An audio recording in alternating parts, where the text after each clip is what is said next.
Welcome to the Fantasy Audiobook. The Journey in Marvel Magician. Chapter 61. Blake, who just came out of Azkaban, obviously hasn't learned to restrain his temper. After all, he has been tortured by Dementors for 12 years. It is normal to have his temper to vent. So Black saw Creature crying and talking to himself constantly on the experimental table, but he never said what Li Feng took away. The backlog of resentment in his heart couldn't help but want to vent by beating Creature. Fortunately, Dumbledore put some chocolate in his pocket when he went to Black's old house. Just eating a piece of chocolate can heal the Dementor's happy attack. This is also an effective way to recover after contact with the Dementor. Handing the chocolate to Blake, Dumbledore said, "Blake, order Creature to tell what Li Feng took." Gobbled down the chocolate, feeling a lot of Black looking at Creature, and commanded, "Now, immediately tell me what was taken away." Creature stopped crying under Black's order and whispered, "It's a locket. It's the most evil item in this house." Before his death, Master Regulus ordered Creature to destroy the box, but Creature didn't use it. Neither a drill nor an axe can destroy the box. Creature disappointed Master Regulus. "Dumbledore, what kind of locket is it?" Creature looked at Dumbledore, as if he had just found him, and bowed respectfully and said, "The greatest white necromancer in the wizarding world, Sir Albus Dumbledore, good evening. It is a large snake with a shell depicting Anne's shape. Locket was stolen by Master Regulus from the Dark Lord, and the box contained the Dark Lord's secret." Dumbledore was stunned, and seemed to be asking Creature as if he was talking to himself, "Snake. The locket is related to the Dark Lord. Is it Salazar Slytherin's relic?" Creature said that he was just a house elf, and didn't know what the Slytherin relic was. He only knew that he had not fulfilled the last wish of Regulus Master. On the side, Black seemed to be aware of something, and said annoyedly, "Austin just pretended to show me the appearance of a wealthy fan. He knew from the beginning to the end that there were things mysterious people needed in the secret basement of the Black family, but he was forced to. I came to Azkaban to rescue me after being unable to enter the basement. It seemed that I agreed to allow him to enter the basement to get paid, but in fact he wanted to get the broken locket." Dumbledore frowned and said, "No matter what the mysterious man wants, we can't let him get it. The most important thing at the moment is to find Austin, Blake. Please remember what Austin said and think about him. Where will it hang out?" For a long time, Blake said with a wry smile, "Maybe I am not suitable for inquiring about intelligence by nature, and I cannot tell where Austin will appear. The only thing I know is that he was penniless when we first met and was unfamiliar with London." Now, Blake glanced at the compartment where Jin Jelong was stored, and said, "Yes, he is very interested in refitting locomotives. Maybe he will buy parts to refit locomotives."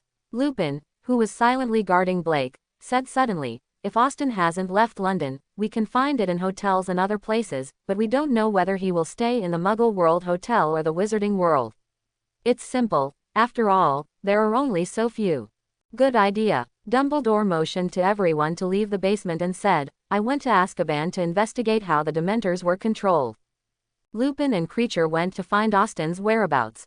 As for Sirius, magic, although the Ministry does not know that you escaped, you'd better hide at home." While talking, Dumbledore glanced at Black, not waiting for Dumbledore to disbelieve what Black said about the Dementors, but in this world, most magic has a corresponding resolving spell. Since now Li Feng is the enemy friends don't know, Dumbledore definitely wants to know more about Li Feng so that he can take precautions when fighting in the future. The three returned to the gate of the old house. Dumbledore said to Lupin and Creature, who were looking for Li Feng's presence, "Considering that the other party can cast spells silently and without a wand, after you find Austin, don't disturb each other.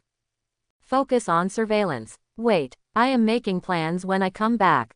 Lupin nodded, walked to the side of the road, raised his wand, and summoned the night bus. Soon, a 3-story night bus stopped in front of Lupin Ping. The conductor looked at the magic wand in Lupin's hand and whispered, "Oh, another one with a magic wand. I thought I could see the one who could catch up. What about the Chinese of the bus?" Lupin, who got on the bus, looked at the conductor subconsciously and asked, "Have you seen a Chinese necromancer?" At the door of the old house, Dumbledore, who was asking Black to describe the details of Li Feng's spell, turned his head to look at the returning night bus, raised his brows and looked at Lupin, who was on the bus, and asked, "Have you forgotten something?" Quote, Lupin thanked the conductor, turned and walked to Dumbledore, with a slightly surprised expression on his face, and said, "Professor, I know where Austin is." He boarded the Cavalier's bus not far from the Black House. The car that got off at the Broken Axe Bar is probably sleeping in the Broken Axe Bar now. Dumbledore said with a little surprise. Broken Axe Bar. Didn't he rush to hand the locket to the mysterious man?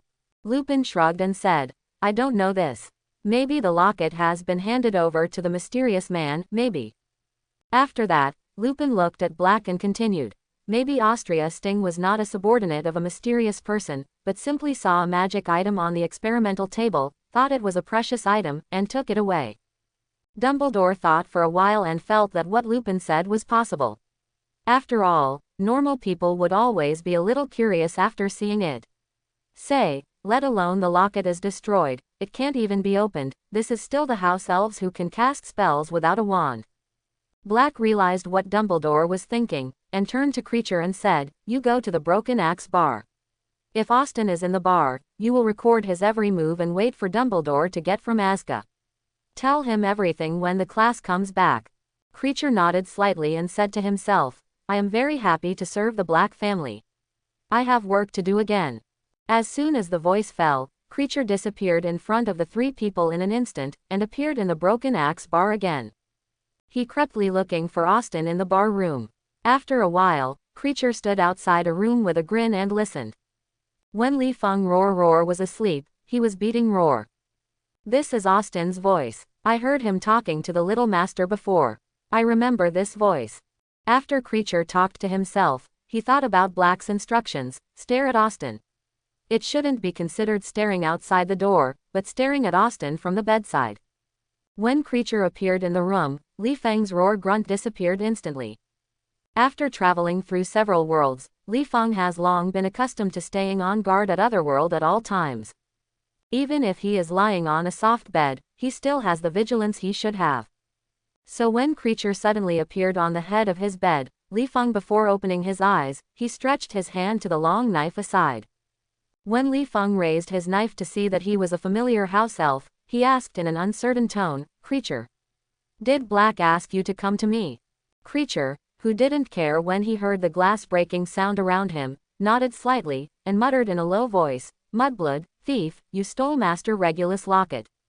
Before Creature finished muttering, Li Feng pointed a long knife to the scroll that wrapped the locket, rolled his eyes and said, "I know how to destroy it. ... Destroy it." As a loyal house elf, always thinking about how to complete Regulus' orders, he was about to drive Creature crazy. Coupled with prolonged contact with the locket, his heart was a little distorted. I heard Li Feng could help destroy the locket, but Creature became clear-headed. The so-called old people, some old Creature obviously understand that Li Feng will not help him in vain. In exchange, Creature said that he is only a elves loyal to the Black family, and only Li Feng said what conditions he needed. A reply can only be given after considering the interests of the Black family. Creature blinked his big eyes to look at Li Feng, and said in a humble tone, "Dear Mr. Austin, what are your conditions?" Inwardly, Creature thought that as soon as Li Feng opened his mouth, he had the right to refuse the other party's request. After all, Dumbledore was also interested in this locket belonging to the mysterious person. The mysterious man is also interested in destroying the locket when he is doing Dumbledore. Conditions. Li Feng scratched his eyebrows. For a while, he really didn't think of any conditions. After the meeting, Li Feng thought of the props he needed most and said, "Do you know how to translate English translated into Muggles Chinese or American English?" On the contrary, Li Feng's conditions made Creature so clear-headed a little vague. It wasn't that the conditions were too difficult, but it was too simple, so simple that he didn't need to operate it personally. Blinking, Creature said cautiously, "Dear Mr. Austin, if you have fewer books to translate, Creature is happy to help you. If you have more books to translate, Creature reminds Mr. you can buy quill pen for translation." Li Feng was stunned. In his impression, the necromancer in this world likes to isolate himself from the sight of the world. Even if he communicates with the outside world, he is with the necromancer from abroad, not with Muggles. After Creature's explanation, Li Feng remembered that although the necromancer in this world likes to be isolated, there are still a group of people who like the Muggle world and make a living from it. For example, Hogwarts has a subject called Muggle Studies, study. And this group of people studying Muggles will inevitably use books, newspapers, etc. to gather information, so quill pens for translation are also born. Since the quill pen can translate Muggle books into the books of the wizarding world, and vice versa, the quill pen can also translate the books of the magical world into the books of the Muggle world, but this kind of quill pen is a bit expensive. After all, too few people are needed. But who is Li Feng? He regards Black's basement small vault as his own home. Is he the one who lacks that Jin Zilong? There are more than 2 ways to destroy the locket. Li Feng knows more than 2 methods, such as his own pseudo-angel feather or the spell on Thea Solomon's key. This book is full of spells to restrain the devil, and most of the time the devil chooses to possess human beings. In order to save the mankind and eliminate the devil at the same time, Li Feng learned a lot of exorcism. The behavior of hiding the soul in the locket like the mysterious person is barely considered possession, so Li Feng has a way to expel the soul of the mysterious person from the locket. The only uncertainty is that the soul of the mysterious man is currently considered to be human. Li Feng does not know whether the magic used to destroy the devil can be effective. Trade. Is the locket empty? In consideration of the above, after listening to Creature's introduction to the special quill pen for translation, Li Feng pinched his nose while admitting that he was unlucky and said, Method 1, find Gryffindor's sword. That thing can break the locket. Quote. The corner of Creature's mouth twitched. He definitely knew about Gryffindor's sword, but he also knew that it had been missing for hundreds of years. He was found by other people who were looking for the sword, and in order to swallow the sword alone, he would be dried into dried meat. With his eyes wide open, Creature said quietly, how about Method 2? Li Feng, who is sure that Harry is in the 2nd grade, definitely knows that the basilisk has appeared, but he doesn't know where the plot has progressed. Scratching his head, Li Feng asked, do you know who is staring at the basilisk? Creature thought about it for a while, and then said uncertainly, the basilisk you are talking about is a dangerous snake with extraordinary abilities hatched from a male egg under the body of Toad. Li Feng nodded with a grin. To tell the truth, even if Li Feng thought he had magician status and had seen enough strange species, he still couldn't help but want to laugh when he heard a male egg. How busy do you say this egg-laying rooster is? Let's not talk about which organ the egg of this rooster conceived from, but that the rooster will crow and lay eggs. Is this preparing to take the hen's job and make yourself a workaholic? What does this make to the hen in the same bed? And how idle is the toad that hatched eggs? This is really hatching play. Seeing Li Feng nodded and confessed, Creature clearly felt a surging blood flow in his body to his brain, and the cerebral thrombosis was washed away at once, and he was refreshed, or was he angry? If it weren't for the Ministry of Magic's strict order that the house elves could not harm humans, Creature really wanted to split Li Feng's brain while he was sober. Where can the legendary basilisks be found in reality? Can the basilisk destroy the locket? Why don't you open up Merlin's coffin and let Merlin drag the mysterious man into the underworld? Seeing Creature's eyes full of contempt, Li Feng couldn't guess what Creature was thinking, and said indifferently, I really know where there are basilisks. The problem is that I can't beat that stuff unless you find a way to blind it, otherwise. Li Feng lay down on the bed and covered it with a quilt and said, otherwise, let's wash and sleep. Anyway, I won't face the basilisk alone. That's not called destroying the locket, that's called killing. Creature lowered his head by the bed, after a serious thought, gritted his teeth and said, if the basilisk loses those eyes, will you help me destroy the locket? Li Feng, resting with his hands and eyes closed, heard Creature's words and sat up and looked up at Creature, and said, listen to your tone, are you going to blind the basilisk even at the cost of your own life? Creature stared at Li Feng with bloodshot eyes and looked at Li Feng with a haughty appearance, and answered the question, my biggest ideal is to cut off my head like a mother and stick it on a piece of the Black family veneer. Is this an answer to my question from the side, but also a last word? Although he knew that the house elves were very loyal after acknowledging the Lord, Li Feng was still surprised by Creature's behavior. In order to not know how many years the former owner had died, he knew that he would sacrifice and fulfill his last wish. What does the current owner Sirius think? But, I seem to want such a faithful house elf. In fact, Li Feng really wants to destroy the locket and there is a simple way, as simple as just waiting patiently. Even if Li Feng doesn't know where Harry's plot has progressed, the basilisk will definitely appear on the stage and coax the protagonist of this world under the impetus of the plot. Under the aura of Harry, the beautiful monster around him is called a pet. Ugly monsters are called delicious and juicy food, so the smelly and ugly basilisk is destined to be just a pile of delicious snake soup. Definitely, this requires you to have enough guts to try the taste of snake meat. People like Li Feng dare not try the taste of basilisk. Even if the basilisk is hatched from eggs, it is naturally crunchy with the taste of chicken. The meat quality is far more than the nutrition of beef n times the protein. If you dare not dare, Li Feng said that he would not eat the meat of the basilisk. The ghost knows if there is anything strange in this basilisk that has lived for hundreds of years. Parasites. Thinking of parasites wriggling in his body, Li Feng, who cherishes life, shuddered slightly, and said, "You tell me the quill pen for translation, and I will tell you 2 methods. This is very reasonable, but you want me risking my life to destroy the locket. Please forgive me for not being able to do it." Creature shook his head slightly, and said unconvinced, "But you can buy the quill pen I mentioned at the magical item store, but where can I buy the sword and basilisk you mentioned?" "That's something you want to investigate," Li Feng spread his hands and said, "or we can change the deal. For example, we have agreed that as long as the locket is destroyed during the Hogwarts summer vacation this year, then you will have to wait." "My orders." "Sorry," Creature said without thinking, "I am the elf of the Black family, and I only serve the Black family."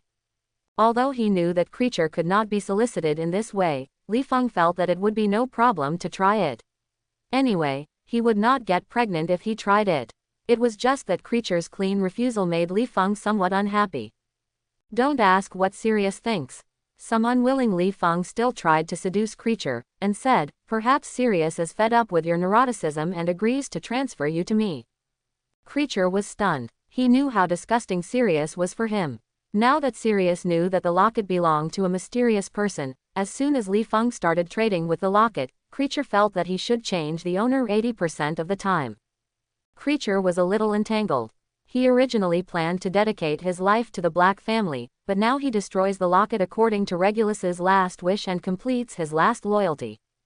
On the other hand, he ignores Regulus's last wish and continues to spend the rest of his life dedicated to the Black family. After a long time, Creature, feeling confused again, chose to fulfill Regulus's last wish, and said, "I will go back to ask Sirius and give you an answer. I hope you can abide by it." After that, Creature, who was about to teleport back to Black's old house, started his magic and stared at Li Feng in a daze. "What's the situation? Even Hogwarts, who prohibits apparitions, cannot prohibit teleportation of elf. Will there be a higher level of teleportation prohibition circle in the Broken Axe Bar?" Li Feng grinned. "The mirrored space is an independent space. If you can go out, there will be ghosts." Li Feng, who reached out to open the portal, signaled that Creature was trying to teleport. This time, Creature looked at Li Feng and muttered something while disappearing in front of Li Feng. After a while, the smiling Creature appeared in front of Li Feng again, murmured directly in his mouth, "Mudblood thief, delusional to be my master." When he saw Li Feng staring at him, Creature smiled silently. "Sirius asked me to tell you, get out." As for the reason for rejection, Creature imitated Sirius's words and said, "The house elf is a symbol of nobility. You just don't know where the poor ghost came from. Since you dare to use one that was stolen from my house. The broken locket is exchanged for the glory of the nobility. This is not a broken locket, but one of the Horcruxes of the mysterious man." Before Creature finished speaking, Li Feng looked at Creature and interrupted, "If you don't know what a Horcrux is, you can ask Sirius. I think the Black family, who have passed on for so many years, will know something about Horcruxes." Creature was stunned. He just knew that the locket was an item of the Dark Lord. He really didn't know what exactly it did.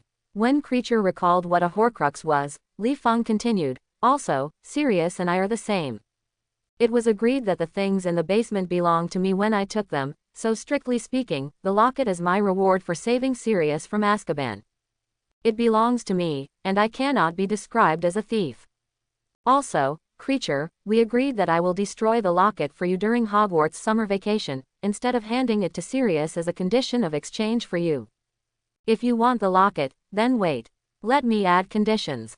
After all, You are not the only ones who want the locket, so I am not in the mood to bargain with you. Creature seemed to understand something, and said unbelievably, do you still want to trade with the Dark Lord? Isn't it okay to simply watch Sirius upset and frighten you? I thought so in my heart, but Li Feng said, can't it?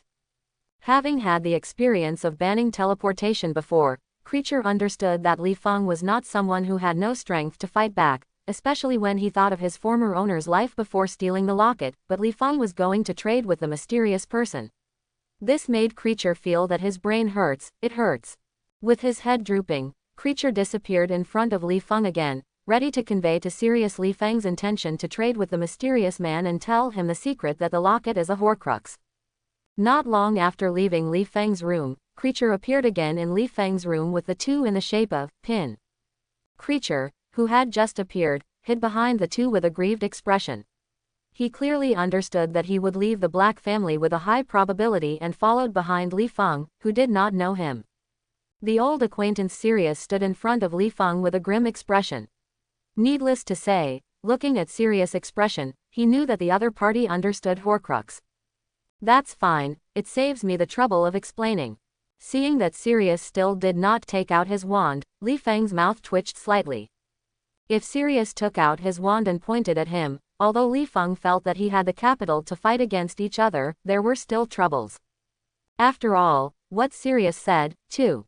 Dumbledore's people, but, do you dare to show up in front of me empty-handed? Do you think it's overwhelming, or is it because the one beside you, pointing at me with a magic wand from start to finish, can give you courage? But it's really uncomfortable to be pointed at with a magic wand. For safety's sake, Li Feng snapped his fingers to wrap the room into the mirror space. Once a fight broke out, the mirror space could be regarded as Li Feng's home court. Anyway, he could also give play to his home court advantage. Just as Li Feng was about to speak, he saw Creature standing in front of Sirius with a loyal expression, and said, Master, this magic imprisoned us in a different dimension. Before I could not teleport away because of being he is trapped in this space. Sirius pushed Creature away in front of him, and said with a nonchalant expression, what do you want? Li Feng shrugged and said, time converter and related information. Sirius was taken aback for a moment, and then sneered, I really didn't see that you still want to involve time magic. Save it. Although there are many time converters in the Ministry of Magic, they only know the production, but they don't know the working principle of time magic. Li Feng didn't refute Sirius' ridicule, but still smiled and said, and teach me magic. After thinking about it, Li Feng felt that he didn't know the magic of this world, and added, teach from the basics. Base. Did this one never go to a magic school? No wonder there is so little magic power.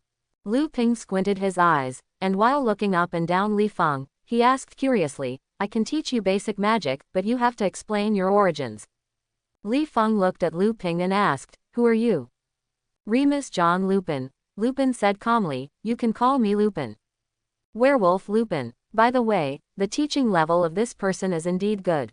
But it seems that I have better conditions to deal with Lupin, should I change the conditions? After thinking for a while, Li Feng grinned and said, it's nice to meet you, Professor Lu Ping, but I want to change the conditions about what you taught me about magic. I will use the condition of expelling or suppressing the chematoxin from your body, and you will teach me magic. In order to increase the persuasive power, Li Feng took out his wooden box and opened it while talking, and motioned Lu Ping to look at the fake angel feather in the box. Lupin, holding his wand, cast his eyes at the white feathers. He was a little confused as to why Li Feng called Roar himself a professor. At the same time, he didn't know why. When he saw the feathers, he felt that his soul was purified. Even if he became a werewolf, he would have reason. At the same time, there was some fear in his heart, as if he had an instinct to tell him to stay away from feather. Definitely, becoming a werewolf and having reason is just Lupin's illusion. The role of the pseudo-angel feather is indeed to purify a creature with a twisted mind.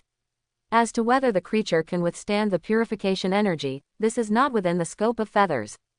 Werewolves in this world do not recognize the 6 relatives at the full moon. It can be seen that the mind is distorted.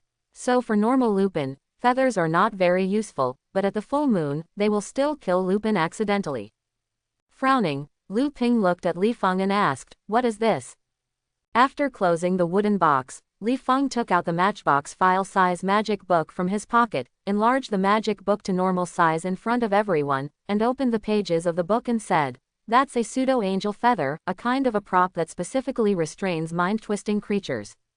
When in Azkaban, the Dementor was locked into the mirror space and relied on this feather to subdue the opponent. If you want to expel the wolf poison, the feather can help you. While talking, Li Feng had found a spell to restrain the werewolves, handed the magic book to Lupin and pointed at the spell and said, "The effect of feathers is too strong, you may die if you don't, so I also have some spells to suppress wolf poison. As long as you find a way to portray it on your body, it will be difficult for you to become a werewolf at the full moon. Definitely, there are still weaknesses and other things. After all, this is to suppress but not to eliminate wolf poison." Lu Ping looked at the magic book and at Li Feng, shaking his head with a little regret on his face, and said, "I don't know where you know I am a werewolf, but I insist on using the locket to exchange it, otherwise I would rather endure wolf poison. Pain will not teach you magic." "Remus." Sirius looked at Lupin incredulously and said, "You are not." "The locket," Lupin interrupted Sirius with a smile, and said, "Compared to the locket, I want to kill the mysterious person to calm my soul, and after so many years, I have become accustomed to wolf poisoning. The pain it caused me." After that, Lu Ping looked towards Li Feng without a wave of gaze, and while looking at the mirrored space, he said, "Using the sealed space to make the Dementor nowhere to escape, plus restraining the Dementor's feathers, is a good strategy, but you should tell your origins and hand over the locket. Maybe we won't be able to leave this different space even if we defeat you, but how can I be reconciled if I don't try it? Is there anyone who is really not afraid of death? I just want to learn some magic, or it's so difficult."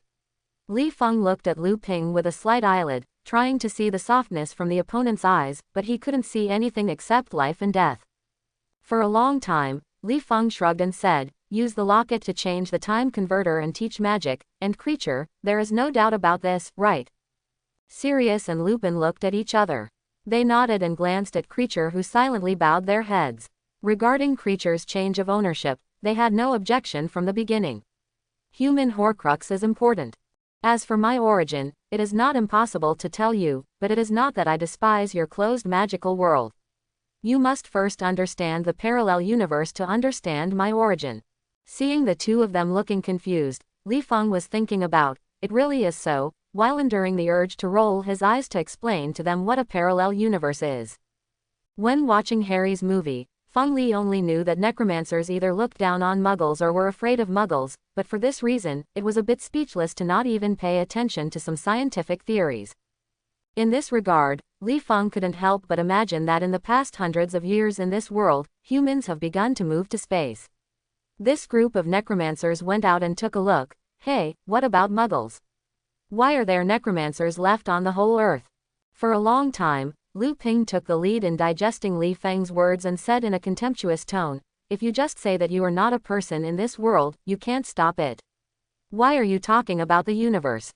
At this time, Sirius also understood Li Feng's origins, and suddenly realized, "No wonder I don't know any of your magic. It turns out that you are an alien. You don't use magic wands to cast spells." Li Feng, alien, forget it, aliens are aliens. But, you actually know aliens. This is incredible. Sirius seemed to see Li Feng's surprise, and glanced at his mouth and said, "I was a master of refitting locomotives, and the necromancer, a locomotive, can't be manufactured. I can only steal it from muggles. It's indispensable to deal with muggles, so I'm not an old-school necromancer who eats the past." With some doubts, Sirius continued to ask, "Since you have never been to Earth, how did you know that I was locked up in Azkaban?" On the side, Lu Ping, who analyzed in his mind whether Li Feng's origins were true, replied to Li Feng with a little uncertainty, "Time." Sirius still didn't understand. He blinked at Lupin inexplicably, and asked, "What time?" Lu Ping glanced at Sirius angrily, and said, "The first thing Austin mentioned when he proposed to exchange the locket was the time converter. I think." Lu Ping looked at Li Feng and said, "I think Mr. Austin knows time spells, right?" Seeing Li Feng nodding and acknowledging that he knows time spells, Lupin said with a little envy in his eyes, "I guess you can see our past and future from the timeline, right? Why didn't I expect to explain this way?" It just so happens that I don't want to explain that you live in the movie plot. Li Feng grinned, nodded slightly and said, I can only see part of it. After all, my magic power is only so small. If I am strong enough, I might be able to see farther. Blow, anyway, bragging is not tax, Li Feng can't brag. Having said that, such an explanation is also good, at least they won't be asked inexplicably about things that have not been shown in the movie, such as when Harry's parents got married, and Li Feng will not be able to use much magic. Did not see it to explain. Aside, Sirius, who was muttering, timeline, seeing, words, seemed to recall something, his eyes were bloodshot, and he asked, you said that you knew the whereabouts of Peter Pettigrew, you didn't lie to me. Li Feng spread his hands and said, definitely. Where is he? Although Sirius sucked roar hard to calm himself down, the hands that clenched his fists could still tell how manic he was at the moment. Even Lu Ping, who was usually calmer, looked at Li Feng with a look of eagerness. Li Feng, I want. Sirius, who had a preliminary understanding of Li Feng, knew that the other party was going to make a deal again when he heard Li Feng's tone, but now he only wanted to kill the dwarf Peter, and didn't want to grind with Li Feng at all, so he interrupted Li Feng's words directly and said, make a deal. Li Feng, did I say anything just now? Why did you make the deal? Lu Ping silently looked at Sirius, who was dazzled by hatred, and pulled the opponent behind him to calm down, then turned his head and said, what do you want to exchange information with? Knowledge, Li Feng said with a smile. A lot of knowledge. You also know that I am not from the magic world, and I am curious about the magic of your world, so I want a lot of magic knowledge. Some simple or basic magic Li Feng can still be bought in bookstores, but some precious magic Li Feng has no place to buy, so what he wants is the magic book collected by the Black family. Sirius hesitated slightly, and said, books can be loaned to you for transcripts, but I want to keep the originals. These books are my gift to Harry. Li Feng, deal. When the agreement was reached, Li Feng said readily, little dwarf Peter is at Hogwarts. Impossible, Lupin retorted without thinking. If Peter was at Hogwarts, Dumbledore could not have been ignorant. Sirius also didn't believe Li Feng's words, and looked at Li Feng with unkind eyes, and said, your false lie is too bad, or do you think I have been tortured by a Dementor into a fool, and just making up a lie can deceive me? Li Feng sighed and said, have you forgotten Peter's anima, what's the horse? After thinking about it, Li Feng said that he really didn't remember what the ultimate shapeshifting technique in Harry's world was called, and said, it's your shapeshifting technique. Peter can become a field mouse. You think Dumbledore will notice that there is an extra one in the school? Vol. Animagus, Lupin said thoughtfully. Plus Peter is familiar with the secret passages in the school, maybe Dumbledore really can't find Peter's traces easily. Similarly, even if we find a reason to enter the school there is no trace of a rat, after all, the school is too big.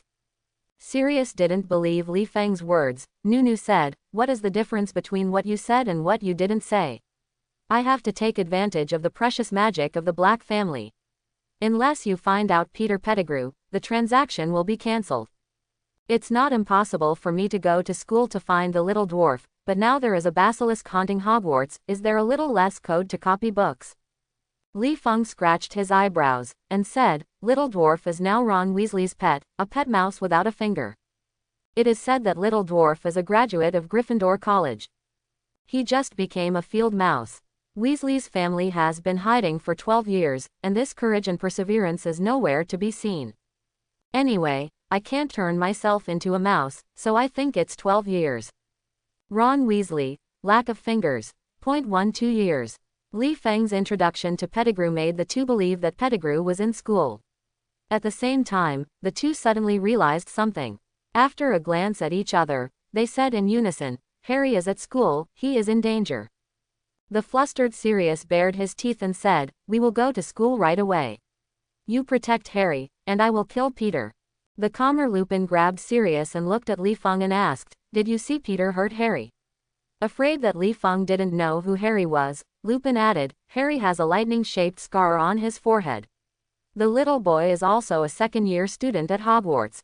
I definitely know Harry, after all, that guy is the protagonist. Li Feng shook his head slightly to signal that Harry was safe, and looked at Sirius and said, if you kill Peter like this, you should be charged with that. It is better to discuss how to capture the opponent alive and hand the opponent to the Ministry of Magic in exchange for yours, free. Lupin, who has the same idea, nodded and said, when you are free, in addition to wandering on the street, you can also buy a magic wand that is handy. It will also have a better guarantee for your safety in life. Li Feng scratched his head suspiciously. He remembered that everyone in the movie had a magic wand, even the wanted criminal Sirius had a magic wand next to him. How can you listen to Lupin's meaning? You can buy a magic wand if you want to. Excuse me, do you have any requirements for buying a wand? Definitely. Lu Ping was taken aback for a moment. Isn't this common sense that everyone knows? Then I realized that Li Feng is not a local person, and he did not know this common sense, so he casually explained to Li Feng, only people who are innocent can buy magic wands. Wanted criminals like Sirius can't buy magic wands. After some explanation, Li Feng nodded speechlessly to express his understanding. This is like even in a country where people can legally hold guns, there are still various strict regulations on the purchase of firearms. What can only be purchased for civilian firearms, not automatic rifles?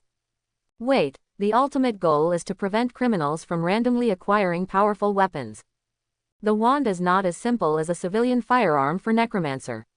It is a big killer in the hands of Necromancer, so it is necessary to strictly control the wands sold. It's just that, Li Feng, who doesn't have any documents on his body, is very depressed. Although he is not a wanted criminal, he also does not have an ID card to prove that he is innocent. The most important thing is that he can't find him who is unfamiliar in life. Ways to make documents. Scratching his slightly head-itched head, Li Feng recalled what Sirius had said before, and said, Shan, you said before that you can get a certificate.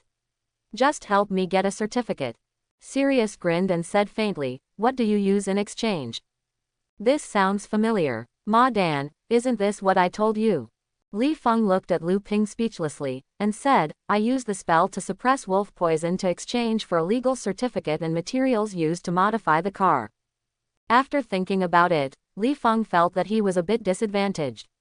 After all, there is no spell that can suppress wolf poison in this world. This is regarded as a scorpion shit poison only. He added, I still need a sum of Jin Zhilong. Lupin looked down at his patched clothes and whispered at the corners of his mouth, where do you see that I have the money to buy materials? Seeing Li Feng's embarrassed face, Sirius seemed as if he had jumped into a pool in a hot summer day. He told you to talk about transactions at every turn. But if Lupin has no money, it doesn't mean I have no money. Sirius, who owns the entire Black family property, waved his hand like a local tyrant and said while looking at the magic book in Li Feng's hand, when the transaction is concluded, the certificate will be delivered to you tomorrow morning. Li Feng said that he understood the other person's eyes in seconds, opened the magic book and handed it to Lupin, pointing to the spell on the book page, and said, there are actually many spells that can restrain wolf poisoning. If the spell I gave is not satisfied, you can find a suitable spell in the book to suppress wolf poison. After Lupin said thank you to Sirius, he took the magic book and walked to the desk. He picked up the quill on the table and transcribed the spell as he said, I will transcribe some spells first, and wait until Peter's matter is resolved. Come busy with the spell. Sirius on the side nodded, saying that it is indeed more important for the little dwarf now. After all, it is related to Harry's safety. Although the certificate will be given to you tomorrow, it will take some time to collect the materials for the modified car, and I will confirm that these spells are indeed effective. On the premise, after handing you the materials, as for Jin Zhilong, they are lying in the basement before, and you want to get them by yourself. Lu Ping finished copying the spell and motioned to Li Feng to open the gap in the mirror space. He was anxious to return to the Black House with Sirius, and when Dumbledore came back, he could discuss how to find Peter and get Sirius acquitted. In the room, Creature stood quietly behind Li Feng, while Li Feng, standing by the windowsill, watched the two leave the Broken Axe bar, anxiously opening the portal to the basement of the Black family. He wanted to take advantage of Sirius's return to the old house and evacuated Jin Zhilong from the basement. This was the cost of his purchase of magic materials, and did he not hear what Sirius said, if you want, you can get it yourself. No wonder I emptied. Creature crossed the portal with a look of confusion and surprise, and respectfully said to Li Feng, Master, what do you want to do when you return to the Black family? In the future, I will change my slogan to my boss. In other words, if someone hears you calling me master, it will cause unnecessary trouble. After that, Li Feng pointed to Jin Zhilong in the cubicle and said, add this to Jin Zhilong. Longdu moved into my room. Creature looked at Jin Zhilong, then at the portal behind him, nodded and said, good boss. While Creature was busy carrying Jin Zhilong, Li Feng walked to another compartment, looked at the books on the shelf with greedy eyes, and asked, Creature, are these books protected by magic? Creature turned his head and glanced at the books, and said, the books on the bookshelf are not protected by magic, but some books are originally purely dangerous, such as the first row of the Fantasy Adventures. Necromancer who does not have enough strength will fall into the illusion at a glance, spending a lifetime in books and eventually dying in the illusion. Only a strong enough necromancer can interpret the illusion in the book, and such books are everywhere on the shelves. Self-awareness. Li Feng doesn't think he has great strength. Once he was unlucky enough to be killed by books, he was funny. After thinking about it, Li Feng looked at Creature and said, what if you help me copy and translate these books? Can you deal with the magic in the book? Creature nodded, looked at the bookshelf and said, I can ignore some magic, but only some, and I also need a special quill for translation, otherwise I can't complete the task of translating so many books in a short time. Quote. Looking at the evacuated Jin Zhilong, Li Feng took out the magic book and handed it to Creature, saying, now help me translate some. We are leaving the basement when Sirius returns. Yes, boss. After speaking, Creature's old problem was committed again, and while walking to the bookshelf to pick up a magic book, he whispered, the boss. Inflicted on Jin Zhilong from the Black family. No, I want to get involved in the precious magic book. Li Feng scratched his eyebrows. He is still unable to treat Creature's problems, but that doesn't mean that he won't have a chance in the future. This is why he dares to ask Creature. Otherwise, a little elf who always scolds himself in his ears will cause Li Feng to be caught in his head. Only ask for it if you pass it. Ignoring Creature's muttering, Li Feng seemed to talk to himself and asked Creature, is there any way to improve his strength? Creature first glanced at Li Feng, whose mana was scarce, with contempt. Then he remembered that Li Feng is now his master, and said with his head down, boss, you can buy a potion of mana boosting. This potion can increase your total mana, but the potion is very scarce and precious, and it's hard to find. Or you can go to Hogwarts to practice for a period of time, but the problem is that the school has strict security, and you may not be able to get in with your strength. I can understand the magic boost potion. After all, there are many stories and movies and TV series about drinking medicine to increase the upper limit of magic power. Li Feng frowned and said, but what does it mean to go to Hogwarts to practice? What's special in Hogwarts is it? Under Creature's explanation, Li Feng slapped his forehead annoyedly. Reality is reality, and movies are movies. Although I have reminded myself that this is the real world, I still subconsciously forget many untold things in the movie. Just like Hogwarts, the movie only tells that every necromancer will go to school, but why do those families that have a rich family background and many resources still insist that their children go to Hogwarts to go to school? Is it not good to hire some private professors at home to provide elite education to children? It's not that I can't afford it. In fact, there is an environmental problem here. The environment here does not mean that the family is afraid of children being lonely and causes loneliness when they grow up, but the geographical environment of Hogwarts is so good. First of all, the school's feng shui is too good. The Forbidden Forest with a lower concentration is home to a large number of magical creatures, and there are as many magical plants on the ground as weeds on the roadside. As for Hogwarts, which was built in the area with the highest concentration of magic power, its magic concentration is not known how many times it exceeds the outside world. Originally this was nothing. After all, many well-established families have magic circles that gather magic power, which makes the magic power of the family more concentrated. The offspring have better magical abilities as soon as they are born, but you can't stand the creation of Hogwarts School. 4 people are too good. Not only did they choose a good school site, they also built a super magical array for the school. After thousands of years of operation of these magic circles, how strong is the magic in the school? Look at the stairs that like to move around in front of the Gryffindor dormitory. No one maintains the magic for these stairs. Where is the magic that they have moved for 100 years? It is not provided by the school. Even if the concentration is high, these magical powers converted by the magic circle are easy to be absorbed by others. Just like the school's freshman is an 11-year-old boy, how can the magic power be absorbed and transformed by the new students? The black magic defense professor's seat coveted by the mysterious people is the same. I don't want to stay in school to enjoy the happiness of soaring strength. Otherwise, curse a professor's seat, or a powerful curse that can last for decades. Does he panic when he is idle? It's not that he's not getting it or letting others get it. As for cursing the positions of other professors, look at the strength of the teachers in the school. Dumbledore will not say anything. Who is the boss of the 4 colleges? Mysterious people want to curse and have that ability. If it is a later mystery, it may be possible to curse, but the mysterious person before can't afford to provoke it. There is also the black magic defense professor that Dumbledore finds every year. How many necromancers are there in Britain? At the rate of changing a professor a year, coupled with the necromancer's fear of mysterious people, no one wants to be a professor of black magic defense in a few years. The reason why the school can find professors every year is not because the school environment is so good. As long as you stay in school, you can improve your own strength. Even if you can only stay for 1 year, it is good. If it is not for fear of mysterious people, I guess these cameo professors fought for the position of professor every year. For a long time, Li Feng was speechless and muttered to himself, "This is really a plan, no matter how good it is better to change.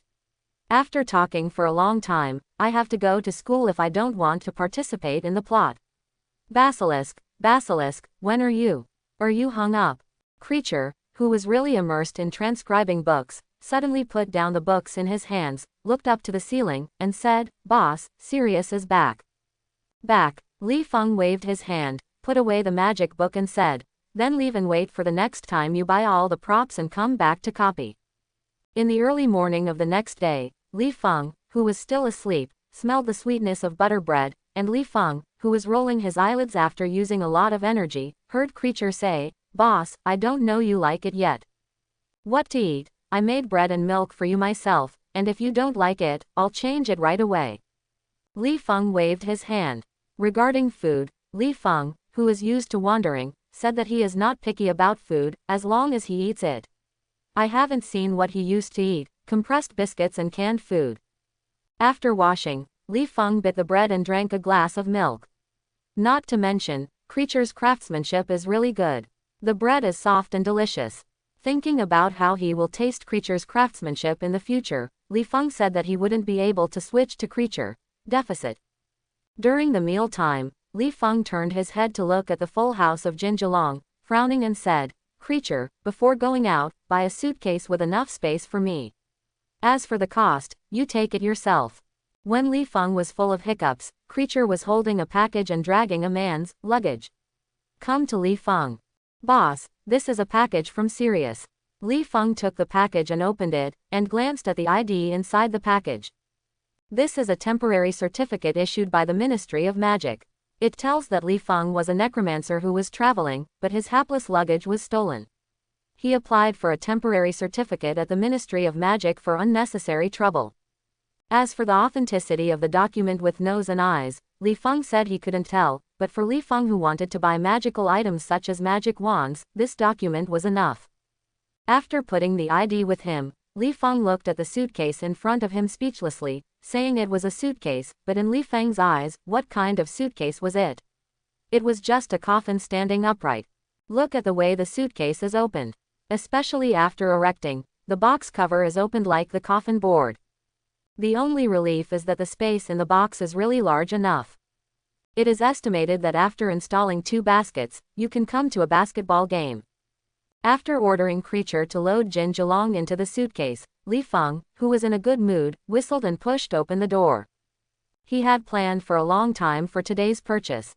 Originally, Li Feng planned to replace all Jinjulong with materials today. If it weren't for a change in the plan, he now had to find an opportunity to sneak into the Hogwarts practice and postpone his return to the Marvel world. He really wanted to see what to buy. Led by the familiar Creature, Li Feng walked to the trash can in the back alley of Broken Axe Bar. With a glance, Creature knocked on the bricks on the trash can to open the entrance to Diagon Alley. Creature, do you know any store that can customize clothes? Li Feng, who was tired of going into battle in a vacuum every time he traversed, lowered his head and asked, including underwear and socks, as well as those that can be enchanted on clothes. Creature said without thinking about it. Tufan Garment Shop, where there are clothes requested by the boss, but enchanting is a slow job and takes time to complete. Li Feng nodded and motioned to Creature to lead the way. After a while, Li Feng, who walked into the clothing store, glanced at the clothes hanging on the wall, and said, "Boss, how long does it take for you to make custom-made enchanted clothes?" The boss glanced at Li Feng, and then at the house elves who followed Li Feng. He knew that none of the house elves could be able to stay with him and wait on him because he was short of money. The boss smiled. "Look at what magic you need." Li Feng, who has long thought about this, said, "Automatic cleaning and shapeshifting, but I want 4 sets, 1 set for spring, summer, autumn and winter. It includes socks and underwear." Automatic cleaning is easy to understand, that is, Li Feng is too lazy to wash clothes, and the ability to change clothes is also Li Feng considering that he can melt into the local area faster after crossing, otherwise you can ask Li Feng to make some suits, and then cross to the timeline. The medieval world, people will know that you are a different kind at first glance. The boss was a little confused. He still heard the request that underwear should be enchanted at the same time. What is the operation of enchanting socks as well? But who is the rich man? Since the client makes a request, he definitely tries his best to satisfy him. Anyway, he makes money without biting others. The boss thought for a while and estimated the required time and said, 3 days, but, if you add money, I will have finished the work before dark. As Li Feng emptied the basement of the Black family, he said that he is not short of money. As long as he gets the items he needs, he will not bring the little money that he will not bring with him. It is not worth mentioning. After the boss took some measurements, Li Feng paid the full fee before seeing the clothes. As soon as he walked out of the shop, Li Feng couldn't wait to beckon Creature to bring himself to buy a magic wand. Ollivander Wand Shop. The owner Ollivander is the best wand casting maker in the world. Many foreigners come to London only to buy a wand made by him instead of buying it locally. At the same time, all hogs he sold all the wands used by Watt's students. Ollivander left Li Feng the most impressive memory in the movie. This guy can only eat tofu regardless of the old one, but he can remember all the wands and holders he has sold. Li Feng walked to the entrance of the Ollivander store, and looked up at the peeled gold sign on the door, saying, "Ollivander, a well-made wand has been made since 382 BC. This is an old house with a historical charm." Shop. Walking into the store, the dust was Li Feng's first impression of the Ollivander store. At the same time, there were many wand boxes piled on the ceiling. Li Feng reckons that Ollivander usually relies on making magic wands for entertainment, otherwise there are so many magic wands. Inside the counter, a gray-haired Ollivander looked at the strange Li Feng with a pair of silver eyes, smiled and asked, "This stranger, welcome to the Ollivander Wand Shop. If you are here to buy a wand, please show your ID." Li Feng smiled and took out his identity certificate, which he did not know the authenticity of, and said, "Except for the suitcase that was too big to be stolen, my ID and wand were stolen by the Muggles. This is a temporary certificate that I handled at the Ministry of Magic. I hope this allows me to buy a handy wand from you." It's the magic wand that chooses the owner. Ollivander took over the certificate and checked Li Feng's notion, and said, "So it's not that you feel that the wand won't take advantage of it, but that it will naturally make you feel that the wand chooses you. Satisfy." After a while, Ollivander handed back his credentials to Li Feng while looking at Li Feng up and down, and asked, "Mr. Austin, which hand are you used to using the magic wand?" Li Feng shook his right hand and said, "I am used to using this hand. By the way, I still need to maintain the wand items." A necromancer who knows how to cherish wands, Ollivander turned and walked to the cargo rack, picked up a measuring tape and said, "I'm glad that another wand is about to find its owner." Holding a measuring tape to measure Li Feng's arm length, height, and head circumference, Ollivander turned around and took out a magic wand box and handed it to Li Feng, saying, "Try it."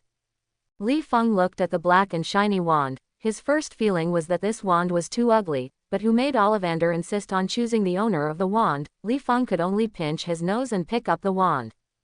Just before Li Feng tried to wave his wand, Ollivander grabbed the wand and whispered, "This is not right, please wait a moment." After speaking, Ollivander put down his wand, turned around and picked it up again. Li Feng felt a little inexplicable. Did you know that it wasn't suitable even if I didn't even try? Soon, Ollivander took the second wand and walked to Li Feng. Li Feng, who took the magic wand, didn't rush to wave it, but waited for Ollivander to say, inappropriate, or, appropriate. Ollivander looked at Li Feng speechlessly, and said, Mr. Austin, don't you try. Want me to try again now? Li Feng lowered his mouth slightly, and gently waved the magic wand in his hand to release the fire summoning technique. This time, Li Feng clearly felt his mana gathered at the top of the magic wand and released huge amounts of flame under the traction of the magic wand.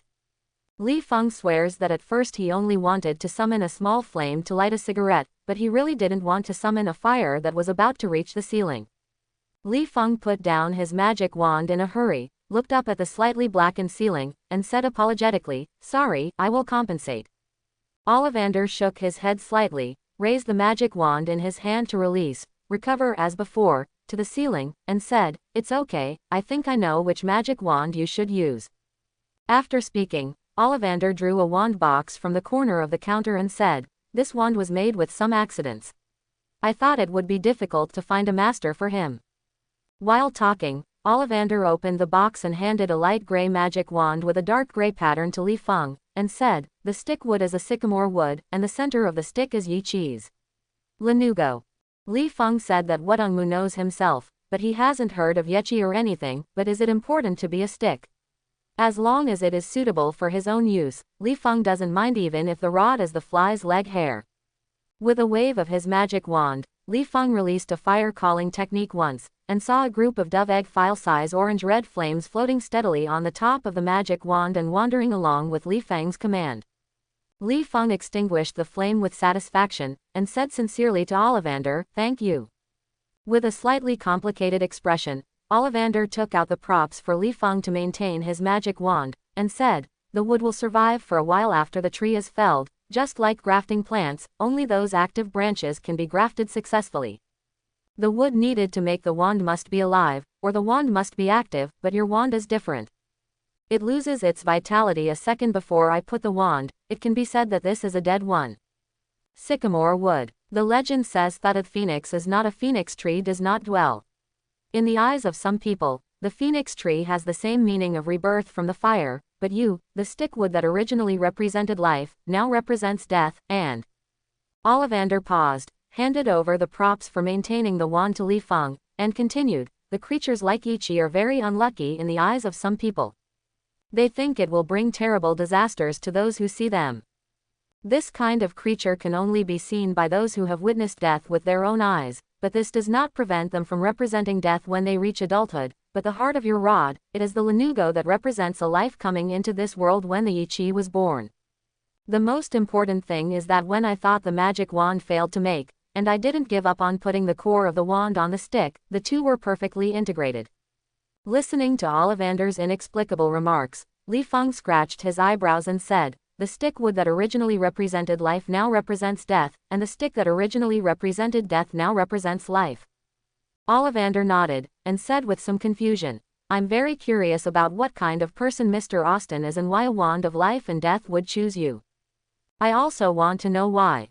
Except for the feeling that it feels good, I can't see how the wand chooses its owner. Li Feng leaned slightly and said, maybe it's because I like to take risks and I'm used to life and death. Adventure. Li Feng's words opened Ollivander's memories like a key, and with some nostalgic thoughts, he said, when I was young, I also thought about taking risks, but later I thought it was more suitable for me to become a magic wand maker. Life, maybe after a few years, when I retire, I will travel everywhere, just travel, after all, I can't stand the adventure with my old bones. Li Feng motioned to creature to pay, and said, I think you are the most suitable wand maker, otherwise how can I get such a good wand? Such a good wand crafter is hard to find. Thank you for your compliment. Ollivander took over Jin Jelong and smiled, it is also my duty to find the owner for the wand. Goodbye, Mr. Austin. Leaving the Ollivander wand shop, Li Feng ran to the Lihan bookstore non-stop, and poor creature followed Li Feng with a suitcase much taller than him. From a distance, it looks like a suitcase with huge amounts of walking around. Li Hen Bookstore mainly sells necromancer books of elementary level. Isn't Li Feng missing the elementary level books? Therefore, Li Feng, who entered the bookstore, didn't even look at the price list. He went straight for a while, and said proudly, "Give me a set of textbooks from Hogwarts age, including the textbooks from previous years." The clerk was a little stunned, glanced at Creature and the huge suitcase behind Li Feng, and said in an uncertain tone, "Sir, are you sure you include the books from previous years?" Li Feng nodded. In fact, Li Feng felt helpless. The ordinary textbooks are fine. Generally, one book is enough for Hogwarts for several years. But Hogwarts changes the Black Magic Defense class professor every year, which makes this textbook for Defense Black Magic not a system at all. It is always the necromancer who is the professor who designates the textbook. Like this year's Black Magic Defense professor at Hogwarts is Gydro Lockhart, the clerk took out a thick stack of Gydro Lockhart's own textbooks. Li Feng still has an impression of this Gildero Lockhart, who is good at memory magic. Although this professor is not really capable, he is very good at his mouth and memory magic. He can be said to be the first person to be able to play at Hogwarts the professor who is cheating on food and drink. It's just. Li Feng's eyes twitched and looked at books such as Break with the Female Ghost, Ma Dan, the Female Ghost. I'm not afraid of the devil, but also afraid of the female ghost. Why are you afraid of female ghosts? She has long straight and flowing hair, and her big cute eyes. Her figure is even more graceful, and the most important thing is that the female ghost's skin is very white. Otherwise, imagine a big fat man with messy hair, mung bean eyes, a height of less than 1 meter and a waist circumference of 200, and a female ghost with the skin color and black briquettes floating in front of you. You will never be scared. If you die, you will only be laughed to death. Is this a female ghost? Properly the unlucky ghost who was just struck by thunder. While complaining about the book written by Gydro Loha, Li Feng picked up the next one, and saw that it was swimming with ghouls, traveling on the same boat with vampires, and wandering with werewolves. Li Feng casually treated these to himself useless books or placed aside. Although his Jin Zhulong is similar to the wind blowing, it can't be wasted casually. What Ghoul Vampire, a book off Solomon's Key, allows Lao Tzu to deal with these creatures many ways to make the other person doubt life. After a long time, the clerk felt that he was almost tired and got down before he moved all the books into Li Feng's suitcase. Li Feng glanced at Jin Zhulong in the suitcase, waved to Creature and said, "Remember to remind me to leave some living expenses, and the rest will be used to buy some materials." Like the crucible for boiling potions, the luxurious tents with no traces, the fragmentary magic props such as the special feather pen for translation, Li Feng only chooses the expensive ones and not the right ones. These props are related to the subtle manipulation of Lupin's subsequent teaching of magic. Li Feng dare not carelessly. As for the tent, Li Feng definitely used it after sneaking into Hogwarts through the secret path. After that, Li Feng bought some medicines and medicinal materials on a large scale. If it weren't for Jin Zhulong's bottoming out, Li Feng was going to empty all the materials in the medicinal store. In the end, Li Feng walked into the EWL Owl store, under the leadership of Creature.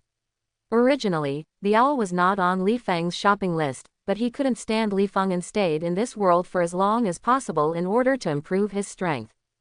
Considering that he was planning to hide in Hogwarts, he had to learn magic from Lupin during the day, and the magical world had no means of communication such as telephones. Li Feng had to buy an owl as a correspondent.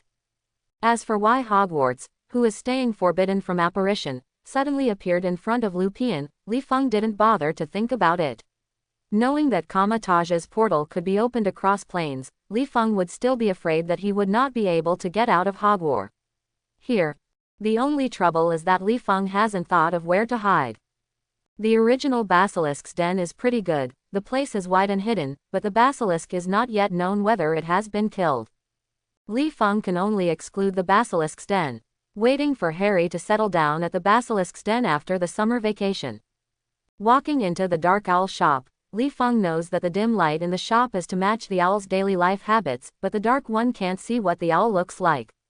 Is it necessary to be so dark? Smelling the scent of bird droppings around, Li Feng hurriedly bought an owl with big-eared bat blood and gray-yellow feathers, clutching his nose and mouth, and then turned and left the shop. Li Feng, who walked out of the shop and took a deep breath of roar, feeling the fresh air, curiously looked at the owl he bought, and asked Creature on the side, Creature, bats and owls are not the same species, how did they crossbreed this one? Owls. Creature replied silently, Boss, just use enchanting potions for owls. Ordinary owls don't have the ability to send letters. Only after using enchanting potions, they can become messengers. Looking at the few Jin Zilong left in the suitcase, Li Feng looked at the various magic materials piled up in the suitcase with satisfaction. Jin Zilong brought back to the Marvel world is just a material, so it is not as cost-effective to replace it with materials.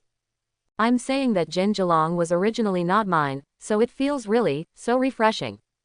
After thinking about not forgetting what to buy, Li Feng signaled Creature to go back to the Broken Axe bar, while he was holding a few Jin Zilong and preparing to stroll down Diagon Alley.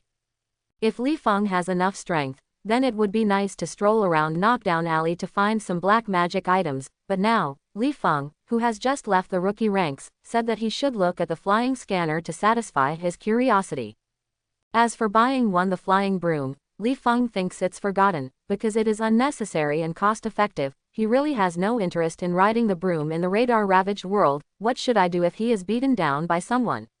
And they fly in the sky without wearing a thick anti-freeze suit, and be careful to be inhumane by being frozen. Approaching the evening, Li Feng tasted the food cooked with magic in Diagon Alley, tasted a few mouthfuls with a look of disgust, then got up and went back to the Broke Cauldron bar. Creature made delicious. As soon as Li Feng returned to the room, Creature took out 4 sets of brand new clothes eagerly and said, Boss, the owner of the Tu Fan garment store has already sent your customized clothes. Do you want to try them on? Definitely, but before trying it on, Li Feng said as he took off his jacket, I wandered Diagon Alley for a day, and I was so sweaty. Creature, prepare some hot water for me and I want to take a bath.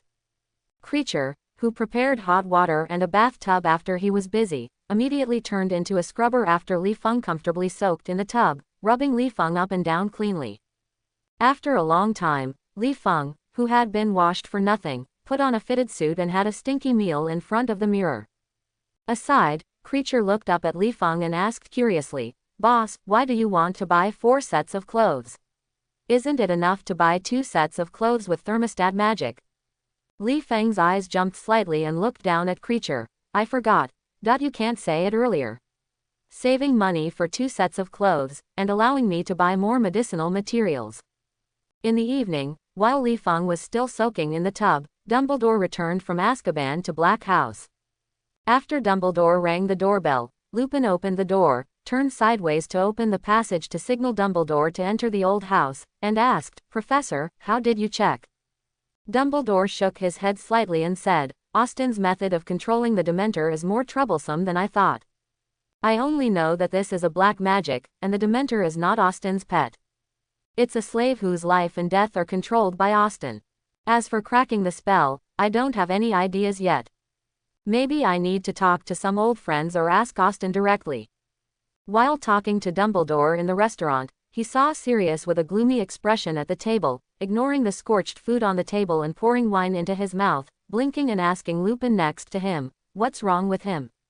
Lupin sighed and said, in a bad mood, plus, when Creature was still in the old house, we didn't feel his importance, but after losing Creature, we discovered that we even the most basic I can't cook food well, maybe I should find time to learn how to cook. Creature. Dumbledore fiddled with the unknown food on the table. He was hungry and instantly put his appetite behind him, and said, food can make people happy. I like to taste some pudding when I am in a bad mood. What happened to that house elf? Sirius freed him. The slightly drunk Sirius looked at Dumbledore with a wry smile and said, I gave him away. Dumbledore was stunned, but he knew what a house elf represented to these long-established families. It can be said that the absence of house elf represented the complete loneliness of the Black family. Dumbledore pulled out a chair and asked curiously, it seems that many things happened during the time I was away. Lupin leaned back against the wall, and said bitterly, a lot, too many you can't imagine. We not only know that the locket taken by Austin is one of the mysterious man's Horcruxes, but also that the dwarf star Peter has changed. Adult pets are hiding in Hogwarts. With a surprised expression, Dumbledore motioned to Lupin to narrate the matter in detail. After listening to Lupin's account, Dumbledore, who had been thinking about it for a long time, asked, can you be sure that Austin is not from this world? Lupin shook his head and said, "It is because we don't know the truth or not. That's why I circulated the portrait of Austin in the circle of friends, but no one has said to know Austin or even claimed to have seen him. No one from Ding. We guess Austin is telling the truth, and..." Lupin glanced at the slightly ruined Sirius, and said, "We learned that after the dwarf descended, Sirius deliberately investigated the Weasley's voles with Sirius. Although we did not see the shadow of the voles, we also learned that the voles were alive. After 12 years, this is very abnormal. It is impossible for a common vole to live for more than 12 years even with a potion, and it is still a vole that just lacks a finger." On the side, Sirius took a sip of wine and said, "If Lupin hadn't stopped me desperately, I would really like to sneak into the school and kill Dwarf Star now." Dumbledore smiled and looked at Lupin and said, "You did a good job. As far as I know, Mr. Ron Weasley does have a vole as a pet, but I never suspected that there was a problem with that vole, the most important thing. Ron was still in the same bedroom as Harry. Hearing Peter and Harry live in the same dormitory, Sirius immediately thought that Harry was in danger and stood up with horror on his face and said, "No, I'm going to Hogwarts now." Lupin walked quickly to Sirius with a flustered look, pushed Sirius back on the chair vigorously, and said, "Calm down, you need to be calm, don't you understand what the professor means? Ron and Harry are in the same college. Even in the same bedroom for more than a year. Peter obviously knew Harry's existence, but he never heard Harry, so we can't rule out that it was the mysterious man who let the Dwarf Star watch Harry until the mysterious man regained his strength and attacked Harry, but before that, Harry was safe." Seeing Sirius struggling fiercely and still wanting to go to Hogwarts to kill Pettigrew, Lupin almost roared and said, "But once your figure appears in the school, it's different, except for attracting the attention of the Ministry of Magic and making it unnecessary. In addition to the troubles, it will also alarm the originally peaceful dwarf. You are telling him that you escaped from Azkaban and killed him. Perhaps your appearance will force the dwarf to hurt Harry in a hurry." Quote. Lupin's roar finally brought Sirius back to his senses, and at the same time, he understood that he, who was carrying the identity of a wanted criminal, could not easily appear in front of the public. Otherwise, it would not be a question of whether he could kill Dwarf for revenge, but whether Harry had a safe life. Question: Harry is the only child of Sirius' good friend James, and he doesn't want to extinct the Potter family because of his impulse. When Lupin let go of his big hand on his shoulder, Sirius picked up the wine bottle on the table and took a few sips, hoping to extinguish the anxiety in his heart, or simply get drunk, so that his brain could have after a short rest. It's a pity that the alcohol content of these wines is obviously not up to Sirius's wishes. With some helplessness and entanglement, Sirius put down the bottle, looked at Dumbledore and said, "Professor, what should I do? At the moment we don't understand anything. Only doing nothing can guarantee Harry's safety." After finishing speaking, Dumbledore looked at Lupin and said, "Can you arrange a meeting with Mr. Austin for me? Since he claiming to be able to see many things we don't understand through time, I think I can ask him for many of my doubts, such as how many Horcruxes of mysterious people are, and where are they hidden." "This is not a good idea," Lupin said, rubbing his eyebrows. "Austin likes trading. You want to know the answer from his mouth. You'd better bring enough ginge along." And this, Sirius stood up and gave Dumbledore the time converter and a piece of information in his pocket, and said, "I stole this from the Ministry of Magic today." Austin pointed out to exchange the locket. "You can only use time converters and materials, and let Lupin teach Austin magic." Lupin spread his hands and said, "I don't care, I just spend some time, and Austin asks to teach the basics. This is not difficult for me. I only worry about whether stealing the time converter will cause the Ministry of Magic attention. I don't think the Ministry of Magic has time to take care of the thief right now," Dumbledore said with a clearly worried expression on his face, touching his white beard that grew to his waist subconsciously. "They have learned of Hogwarts. A student was attacked by a monster in Zine, and he is now busy negotiating with the school manager and shutting down Hogwarts when necessary to prevent another student being attacked." Lupin touched his chin and said thoughtfully, "Maybe we can ask Austin. See if he knows the true identity of the monster. As long as we know the specific origin of the monster, we can always think of a solution. Isn't it?" "Good idea," Dumbledore said with a smile. "I can't wait to see this pseudo-prophet. Lupin, please get in touch with him as soon as possible." Lupin nodded, picked up a side of pen and paper, and walked out of the old house with the letter paper and said to Dumbledore and the two of them, "I'm using the locket tonight as an excuse to ask him to come to the old house to trade. I hope he came to our world with kindness, otherwise." "No." Dumbledore shook his head slightly and said, "If Austin comes to our world only with the purpose of learning, I don't mind teaching him for a while and checking his character by the way." Then, Dumbledore was playful. Blinking an eye, faintly said, "If he is evil, Merlin will forgive my decision. After all, I am an elderly man and I really don't have the energy to deal with the next mysterious person." Although Dumbledore's words did not contain killing intent, Lupin already knew that Dumbledore, who was a white necromancer and opposed to killing, sometimes used killing methods as well. When Li Feng was still complaining about Creature about the clothes, he saw an owl with a certain sign in doubt, stopped outside the window of his room with a letter in his mouth, and politely tapped the window with his mouth. Creature now knows that Li Feng is not a person in this world. It is estimated that Li Feng does not know what the logo on the owl represents, and whispered, "Boss, the logo on the owl is from the post office. It is for you." Li Feng scratched his eyebrows, slightly surprised, and guessed, "I know Sirius and Lupin in this world. Did they get the time converter and data so quickly? The efficiency is fast enough." Creature opened the window, and while receiving the letter, he fed some food scraps to the owl. Perhaps the owl at the post office was well trained. He just glanced at the food in Creature's hand and flew his wings away from the broken cauldron bar. However, the owl's refusal of food also convinced Creature. "The boss, it is indeed an owl raised by the post office. Only their owls will refuse to feed from people other than the breeder." He glanced at the envelope that said Lupin. Creature handed the letter to Li Feng and said, "Boss, your guess is correct. This is a letter from Lupin the dirty werewolf." Li Feng, who took the letter, felt that it was amazing to get used to this thing. In just one day, he felt that he had been a little used to Creature who was smashing his mouth all day. Li Feng ignored Creature, who was still cursing Lupin in a low voice, opened the letter and only glanced at it and handed it to Creature with a helpless expression. "Maiden, forgot that I am not familiar with English writing. I roughly understand the content of the letter and the time converter, but I don't understand the specifics. Creature, please translate." With contempt in his eyes, Creature glanced at Li Feng vaguely, still muttering words such as "illiterate" in his mouth. After the meeting, Creature respectfully said, "Boss, Mr. Lupin invites you to the old black house tonight. The letter says that they have obtained the time converter and related materials. Considering that you need a lot of time to learn magic, I want to cooperate with you.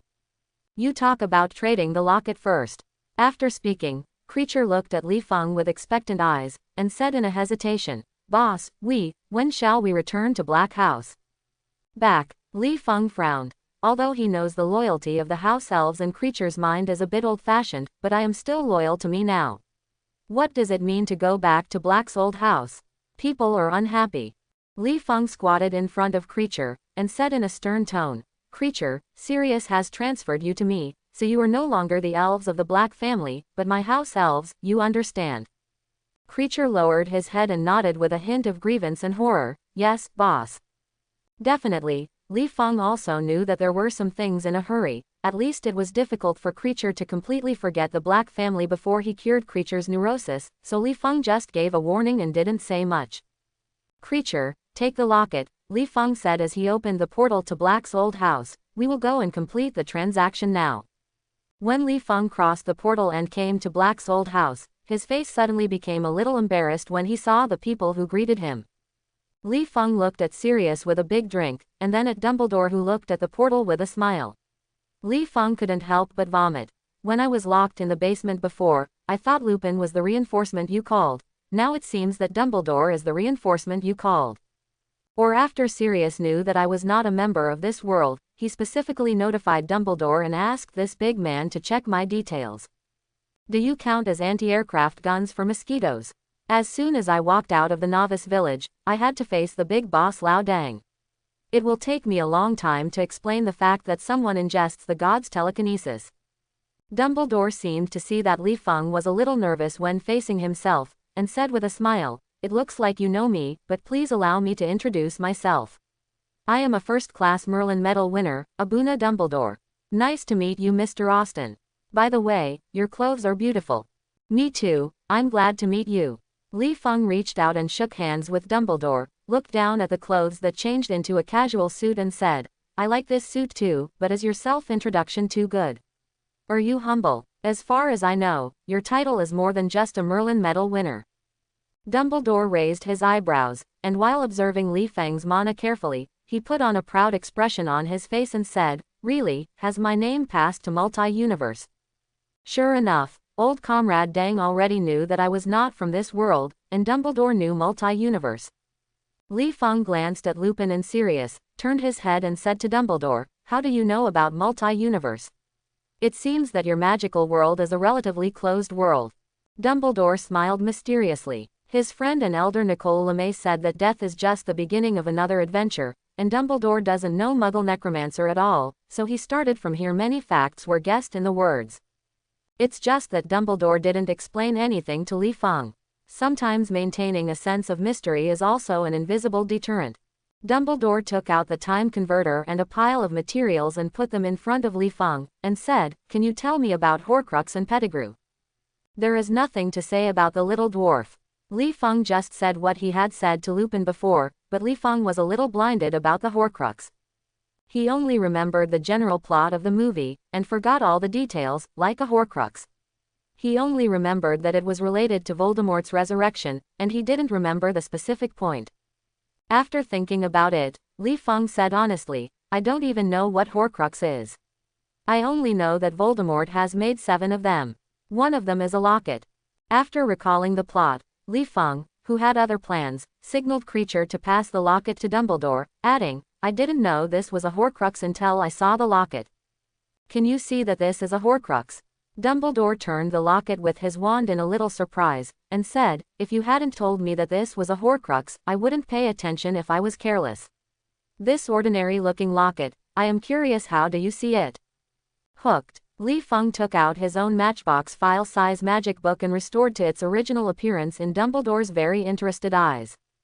Li Feng turned the magic book to the page that introduced spiritual spells, indicating that Dumbledore could check the principles of the magic at will, including Li Feng's improved eye, and said, It's up to this.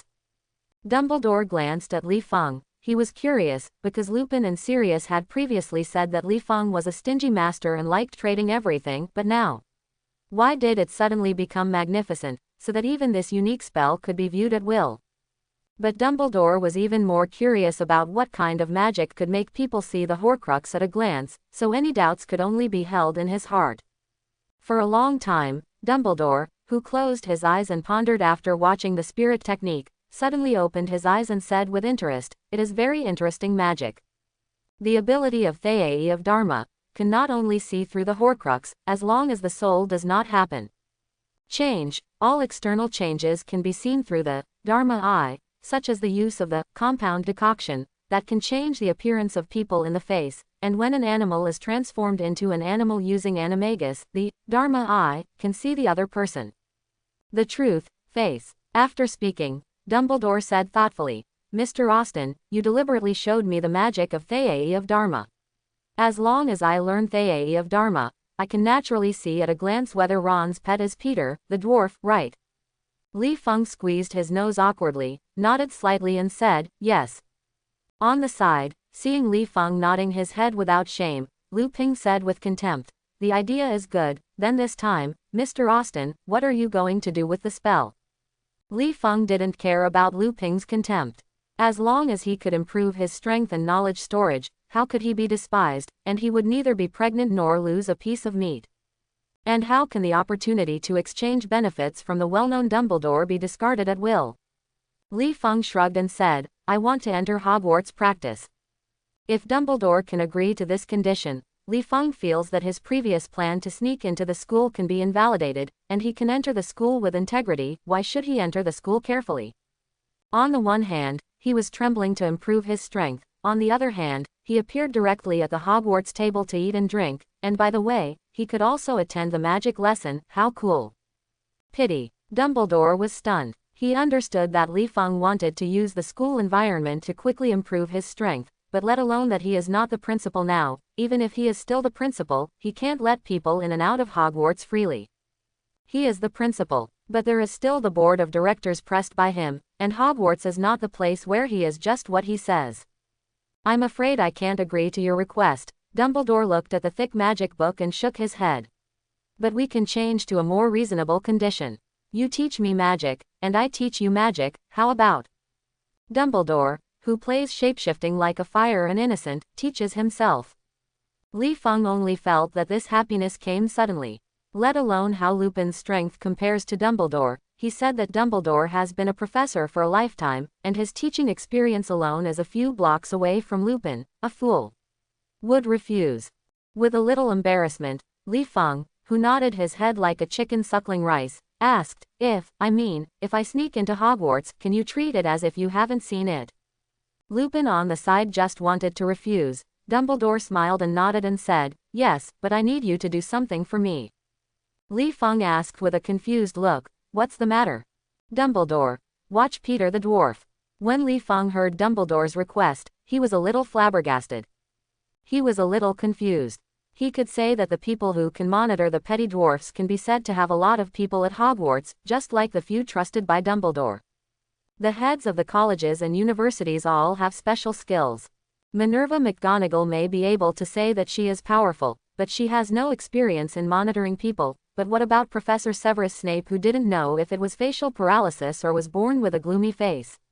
This guy is not only extraordinary, but also relies on his excellent acting skills to mix into the small group of mysterious people.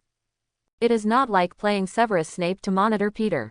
Could it be that Dumbledore was worried that Professor Snape knew that his beloved Lily Potter was actually killed by Pettigrew, afraid that Snape could not help but shoot Pettigrew to death? Witness who delayed Sirius's charge. After all, Snape and Sirius couldn't deal with each other, and he was also proficient in making various potions. It was quite easy to kill people without knowing it. Speaking of this, Li Feng had to give a thumbs up to Snape's view of love, looked at others, and watched his beloved woman become another's wife and give birth to a baby, especially this other, or someone he hates. After so many years, let's not say that Snape still didn't put Ms. Lily Potter down. It's enough to see Harry Potter wandering around him all day long, especially for the magical world. The future has to protect him.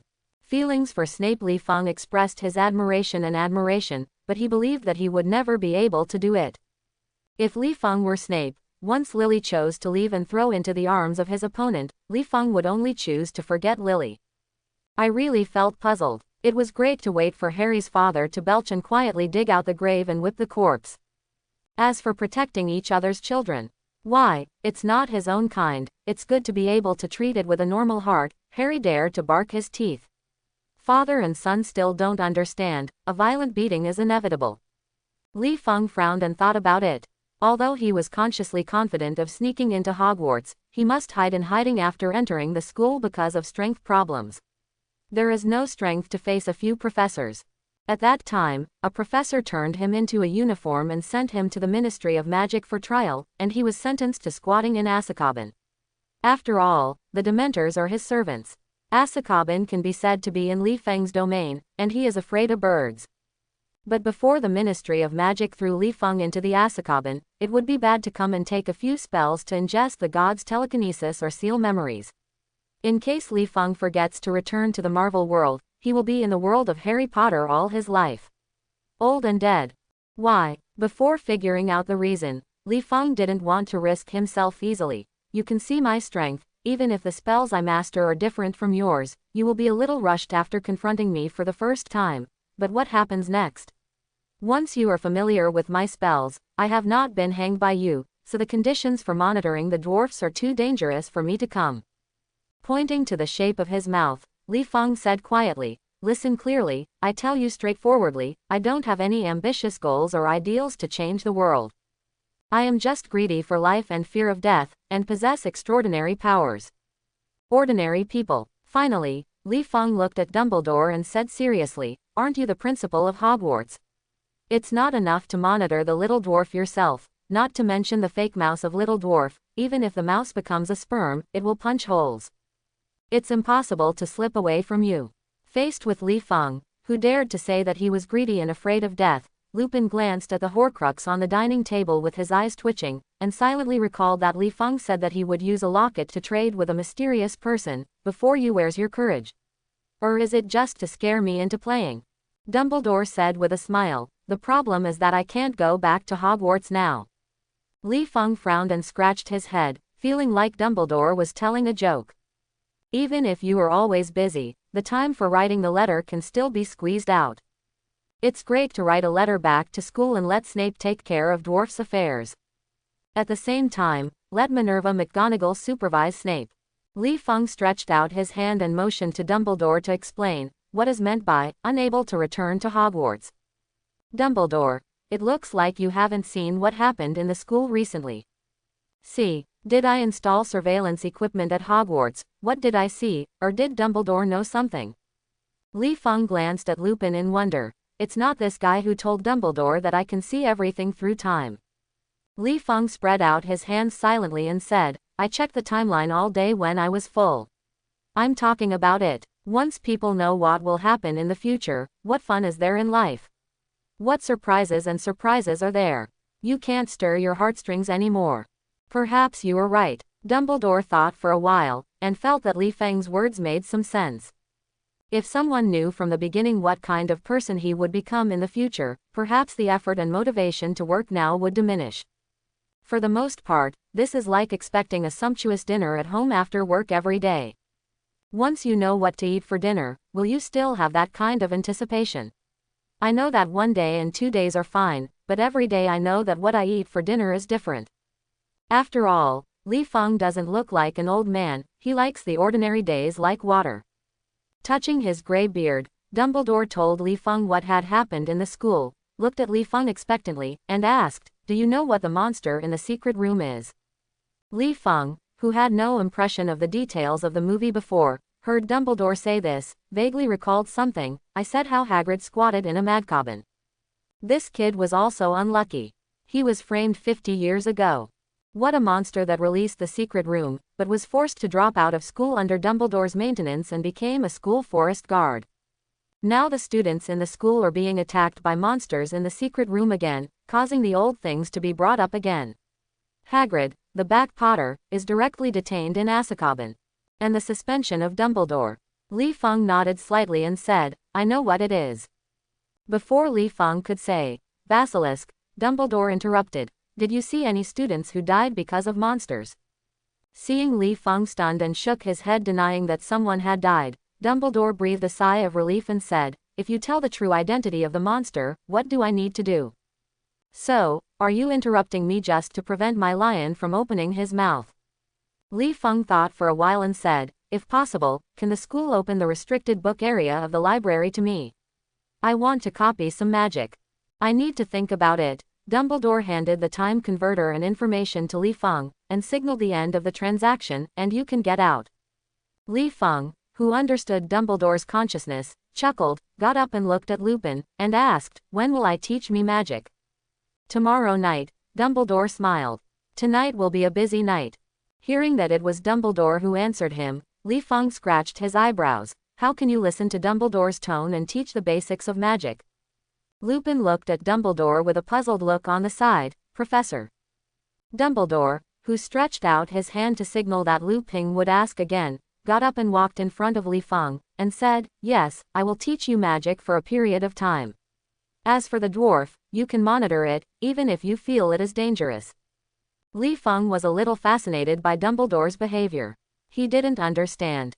After he sneaked into Hogwarts, did Dumbledore think he hadn't seen him, or would he pick him out? Also, in Dumbledore's words, he seemed to agree with him using spiritual spells in exchange for teaching himself magic. With a little uncertainty, Li Feng patted the magic book in his pocket, and asked ambiguously, when will you learn the spells related to the spirit body? If Dumbledore said nothing to learn, there was nothing to say, and the transaction failed. If Dumbledore explained the specific time when he learned spiritual spells, the transaction would naturally succeed.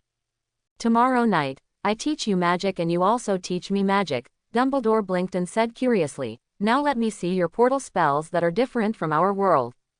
With a confused face, Li Feng nodded slightly, and after saying goodbye to a few people, he reached out to open the portal, and said to Creature, who looked nostalgic, "Creature, we're leaving."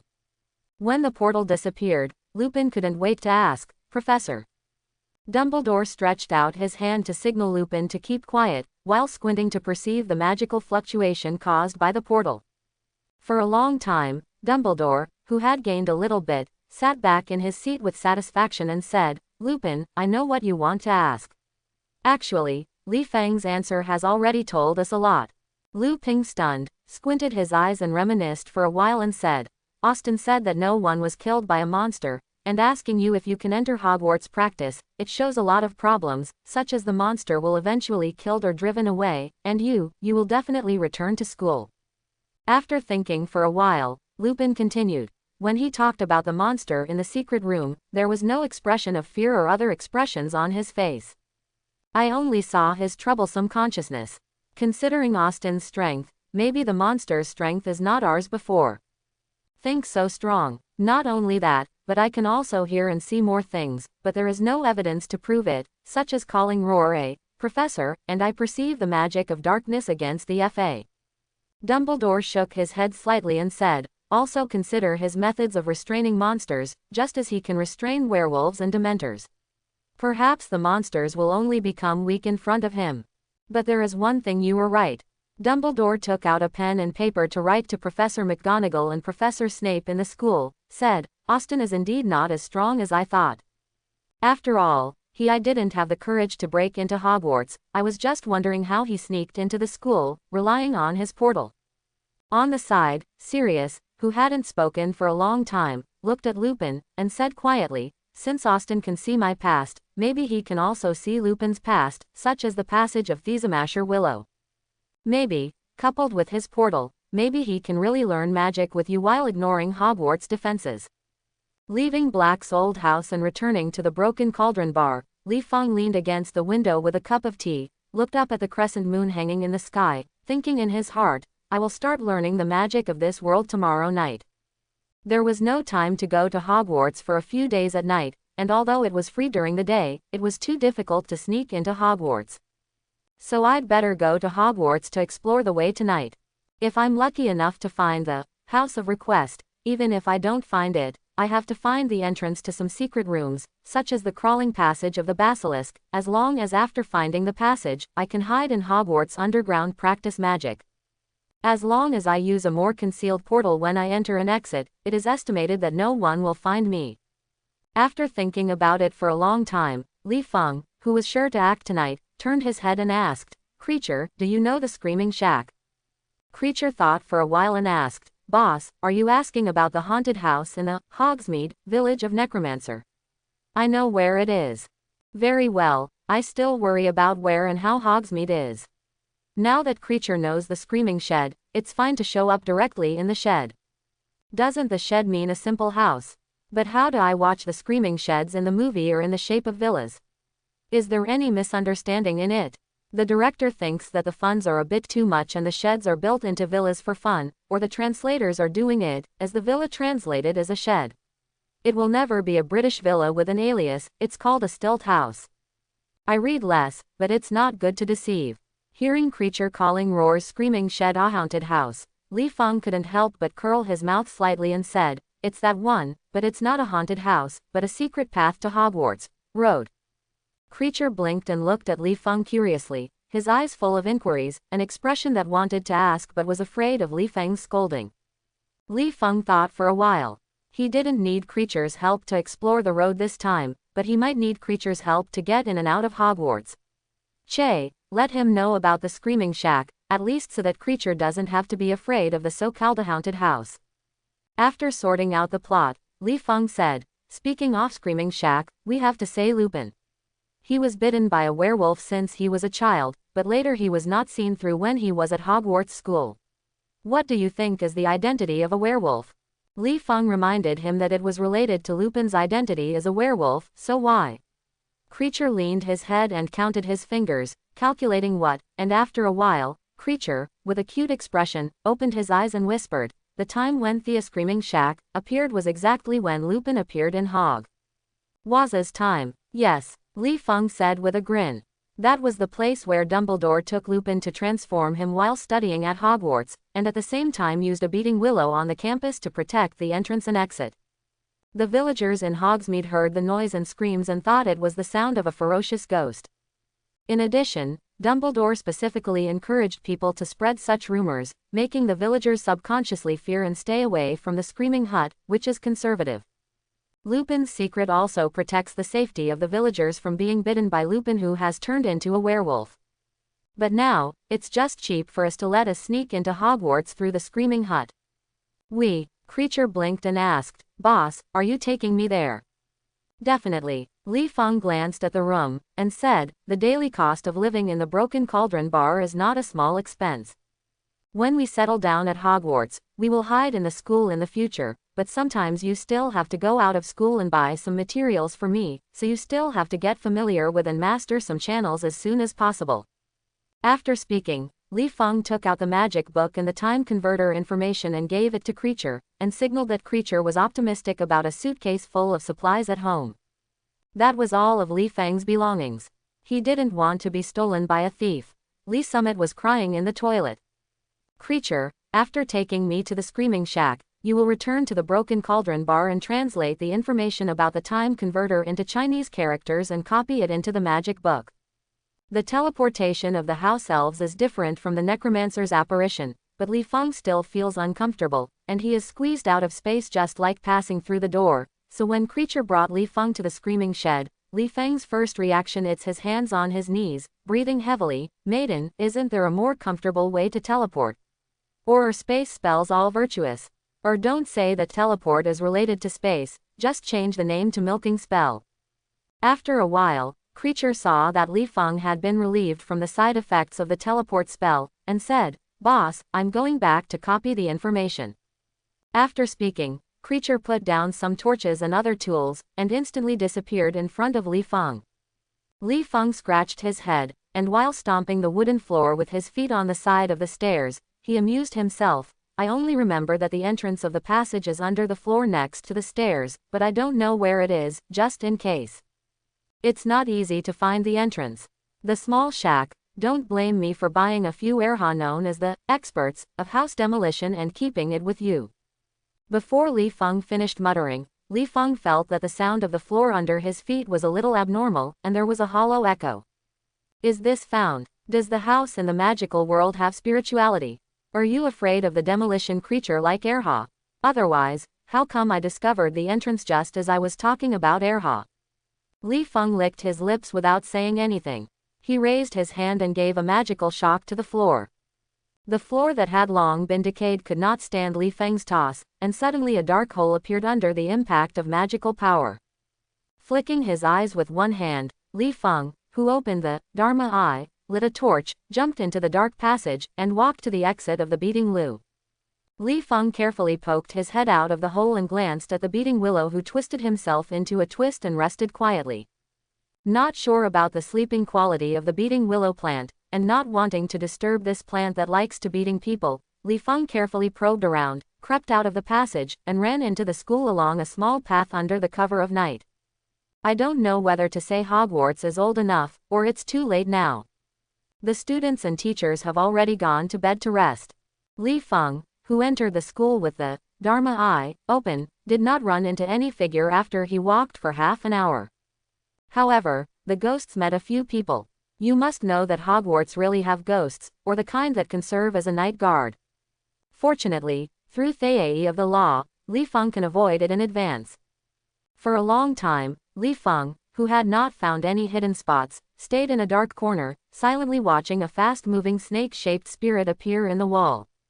Don't bother to guess, Li Feng understands that the guy with such a large body volume and able to swim in the water pipe is the monster in the secret room, that is, the snake staring at who is pregnant. No, it's the snake staring at who is pregnant. Strange. Mr. Basilisk, be dumbfounded, your staring ability can't penetrate the wall, so now you find that I can't stare at me, but I can see you clearly. I remember that petrified student incidents happened in corridors and other places, so this basilisk must be able to crawl out of the water pipe. Li Feng scratched his head. how about following this basilisk to find the entrance to the underground secret room, or to see where his den is? After all, that is my future home. It's not good if I don't understand a little bit. As for this basilisk, why don't I find some steel and a welding machine when he is back to the snake's nest? Let me, an elementary level welder, show his hand, and weld his door to death, so that I don't need to give it to him. I messed up. In terms of when the welding machine was invented, is there a welding machine in this world? The power supply is also a problem. Should I open a portal to the power plant and borrow some electricity directly? Li Feng relaxed his mind with self-entertainment, while watching the basilisk spirit body vigilantly, in case the basilisk suddenly got out of the water pipe and belched himself. After a while, the basilisk really crawled out of a door that seemed to be painted on the wall, as Li Feng had imagined. When the snake's head was just exposed, Li Feng quickly opened the mirror space to isolate himself from the real world. Li Feng didn't believe it. As a mirror space that could isolate the devil from hell, the basilisk could still stare him to death through the mirror space.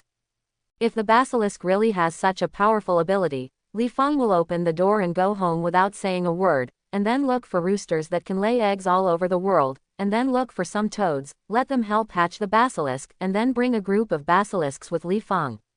Let alone such a small scene as the Battle of New York, Li Feng dared to directly face Thanos without Infinity Gauntlet. Even if Thanos' magic resistance is high, he can't be surrounded by a group of basilisks and still jump around. Until the basilisk figure disappeared in front of him, Li Feng grinned and opened the portal to leave the mirrored space and quickly got into the water pipe. After turning around the water pipe for a while, Li Feng, who had been walking down, came to a hole full of bones on the ground. Looking around at several passageways, Li Feng rubbed his brows to recall the direction of the basilisk's nest.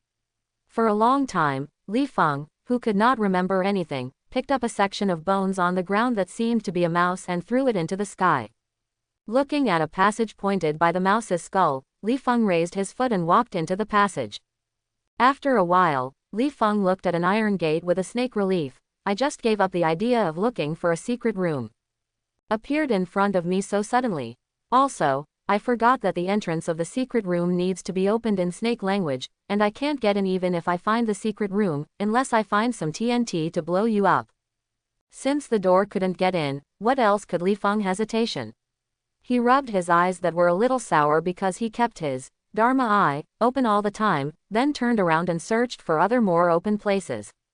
After a long time, Li Feng finally found a satisfactory open space, but before portraying the magic ring of Merlin, Li Feng must first determine whether the concentration of magic power in the tunnel at Hogwarts this time is the same as that on the campus. If it is different from the campus, Li Feng would venture to practice near the basilisk's den if he was stupid. Chapter 71. A quarter of an hour later, Li Feng, who was sitting cross-legged on a rock meditating, opened his eyes. Fortunately, this magic concentration is strong enough. There is nothing to say. Since Hogwarts' underground magic concentration is still very high, Li Feng immediately drew Merlin's magic ring on the ground. After a while, Li Feng stood in the middle of the magic ring of Merlin and took a deep breath to calm his mind. After that, the physical body sat cross-legged, while the spiritual body came out of the body and floated in midair to meditate. At the moment the magic power poured in, Li Feng obviously felt that his magic power was soaring, and couldn't help grinning his mouth to reveal his posterior molars. If the magic power of gathering is usually 1, the value of gathering at Hogwarts is 3, and turning on Merlin the magic ring and the spirit body, don't know how many times it has been doubled. The most important thing is that the magic here is mild and there is no side effect of indigestion. Maybe let me stay at Hogwarts for a few years, and when I return to Marvel, I can't play except Ancient One. The remaining Holy Place magician will not be my opponent, even if it's Mordor. Opponent, this feeling of strength, cool. I don't know how long it took. Li Feng, who was meditating with his saliva, only felt that his stomach was starting to noisy, and he made hungry cocks, as if to remind Li Feng that it was time for supper.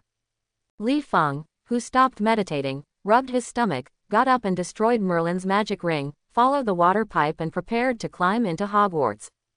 In a certain potions classroom in Hogwarts, Li Feng remembered that somewhere in the cupboard or the bookcase, there was a potion textbook that Snape called himself a half-blood prince when he was a student, and made various potions on it, enough to make Li Feng greedy. With no one in Hogwarts at night, Li Feng wanted to take the opportunity to find this notebook. It doesn't matter if he is too lucky to find it. The big deal is that after Hogwarts summer vacation, let Creature put all the potions in the classroom. Turn over and find it again. Li Feng crawled out of the water pipe and came to a utility room. Just before he opened the door to observe the surroundings, Li Feng heard a male questioning sound from behind him. "Who are you? I wonder if I haven't seen you." Li Feng's expression froze, and his heart bitterly said, "Would you like to be so moldy? I'm like eating a Hogwarts midnight snack, judging how the school's elf craftsmanship compares with Creature, and then just looking for a book by the way. Did you meet the professor?" Li Feng, who slowly turned around with his hands, saw a burning bag in a slightly pink suit. "Professor," Li Feng said in an uncertain tone. "Professor Guidro Lockhart, good evening." Lockhart nodded slightly, glanced at the utility room, and said suspiciously, "Good evening, sir, you are." "Sure enough, it is this stuff. Other professors are necromancer gowns that have not been changed for thousands of years. Only the professor who wrote the book can wear such fancy." Li Feng glanced at Lockhart's empty hands, looked behind Lockhart with a grin, and said, "Principal Dumbledore, good evening." Lockhart watched Li Feng beckon roar behind him, and he still beckoned roar with the principal. He subconsciously turned his head and looked behind him, but there was no Dumbledore behind Lockhart. Just as Lockhart turned his head in doubt and was about to ask Li Feng what's the situation, Li Feng had already raised his casserole-sized fist close to Lockhart. Before Lockhart could react, Li Feng punched Lockhart. Fainted on the ground. Li Feng probed the quiet surroundings and dragged Lockhart into the utility room neatly. In the utility room, Li Feng looked at Lockhart lying on the ground and couldn't help touching his chin. He said to himself, "The appearance of the body is always not good when seen by outsiders, and it is easy to be wanted by the Ministry of Magic and the school. I'm sorry, Professor Lockhart, let me use your little face." When Li Feng thought about it, although he learned the shapeshifting spell from the world of Magician Apprentice, his mastery is not perfect, and there are many flaws in the daytime, but in Hogwarts at night, the only goalkeeper and manager who can't use magic. Member, Mr. Argus Filch will show up in the corridor with his cat. Oh, I almost forgot, that cat was the first creature to be petrified by a basilisk this semester, so there is only Filch now. People are patrolling the night in the corridor. Li Feng felt that he had become Lockhart, using the night to cover it up. As long as Filch was not allowed to come in front of him for investigation, he should still be able to fool him. And with Lockhart's identity, Li Feng was able to furiously search for the Half-Blood Prince notebook and kitchen in every classroom. It's just that Li Feng's wishful thinking was too ideal. He just changed his clothes into Lockhart and walked out of the utility room against the other's face. Li Feng turned his head and saw Filch bowing his head and looking at him curiously. Before Li Feng could speak, Filch grabbed Li Feng and said as he walked, "Did you not listen to what Professor McGonagall said?" All the professors gathered in the corridor on the second floor. Gather. Li Feng was a little dazed. He didn't sleep in the middle of the night, and all the professors gathered. Hogwarts is not a military academy. I didn't hear that there was a night gathering.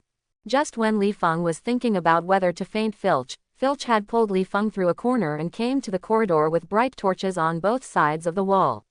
More importantly, Li Feng saw a large group of people in the distance. People, whispering while looking at a wall. "Yes, now I can stun Filch and I can't run." Li Feng drooped his face, regretting that his brain was twitching just now. Why did he bother about why Hogwarts gathered at night, causing him to miss the shot? The best chance to dizzy Filch is all right now. With a group of professors around, Li Feng just feels panicked. In order to avoid being discovered that he is a fake Lockhart, Li Feng stood listlessly at the back of the crowd, praying that everyone would not see him.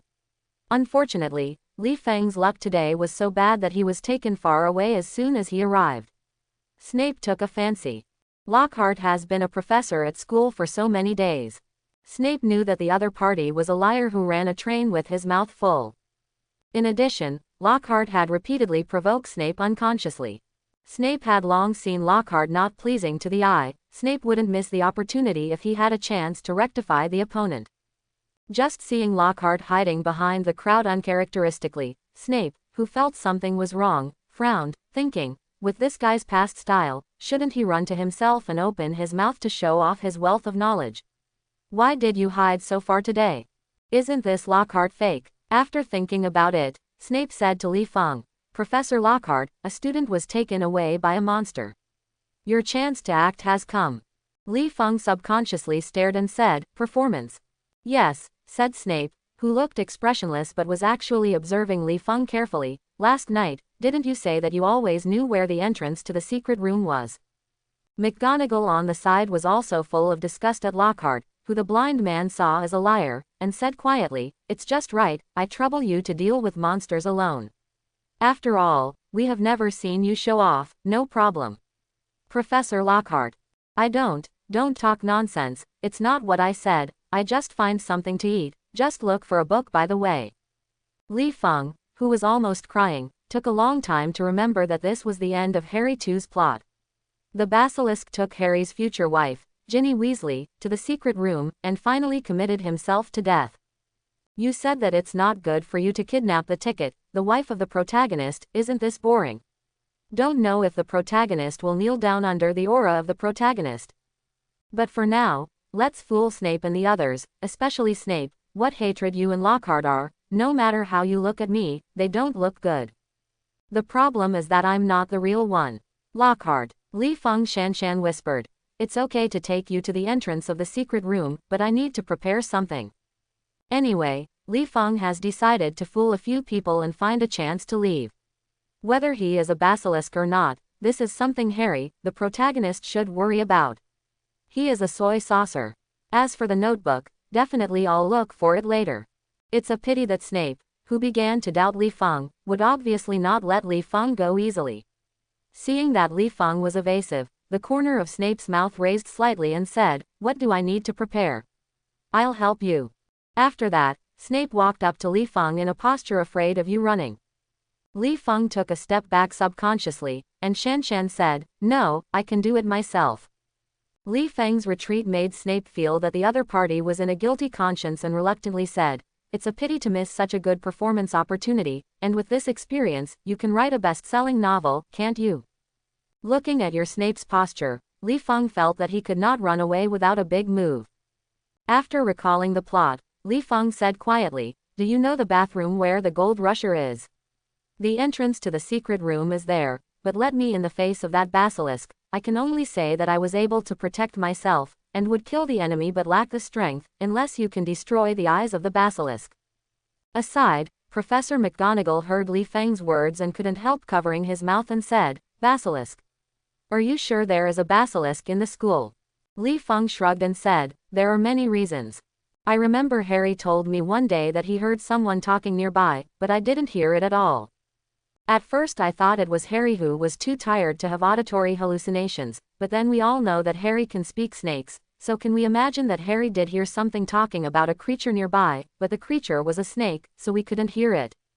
Remember the spiders running around in the school. The spider's natural enemy is the basilisk, and in the end Hagrid's rooster will eventually die inexplicably. I don't think I need to say anything. The basilisk is afraid of roosters crowing, so the rooster is the owner of the basilisk, which is killed by the descendants of Slytherin. After thinking about it, Professor McGonagall retorted, If it is really a basilisk, then how many you explain to the petrochemical students?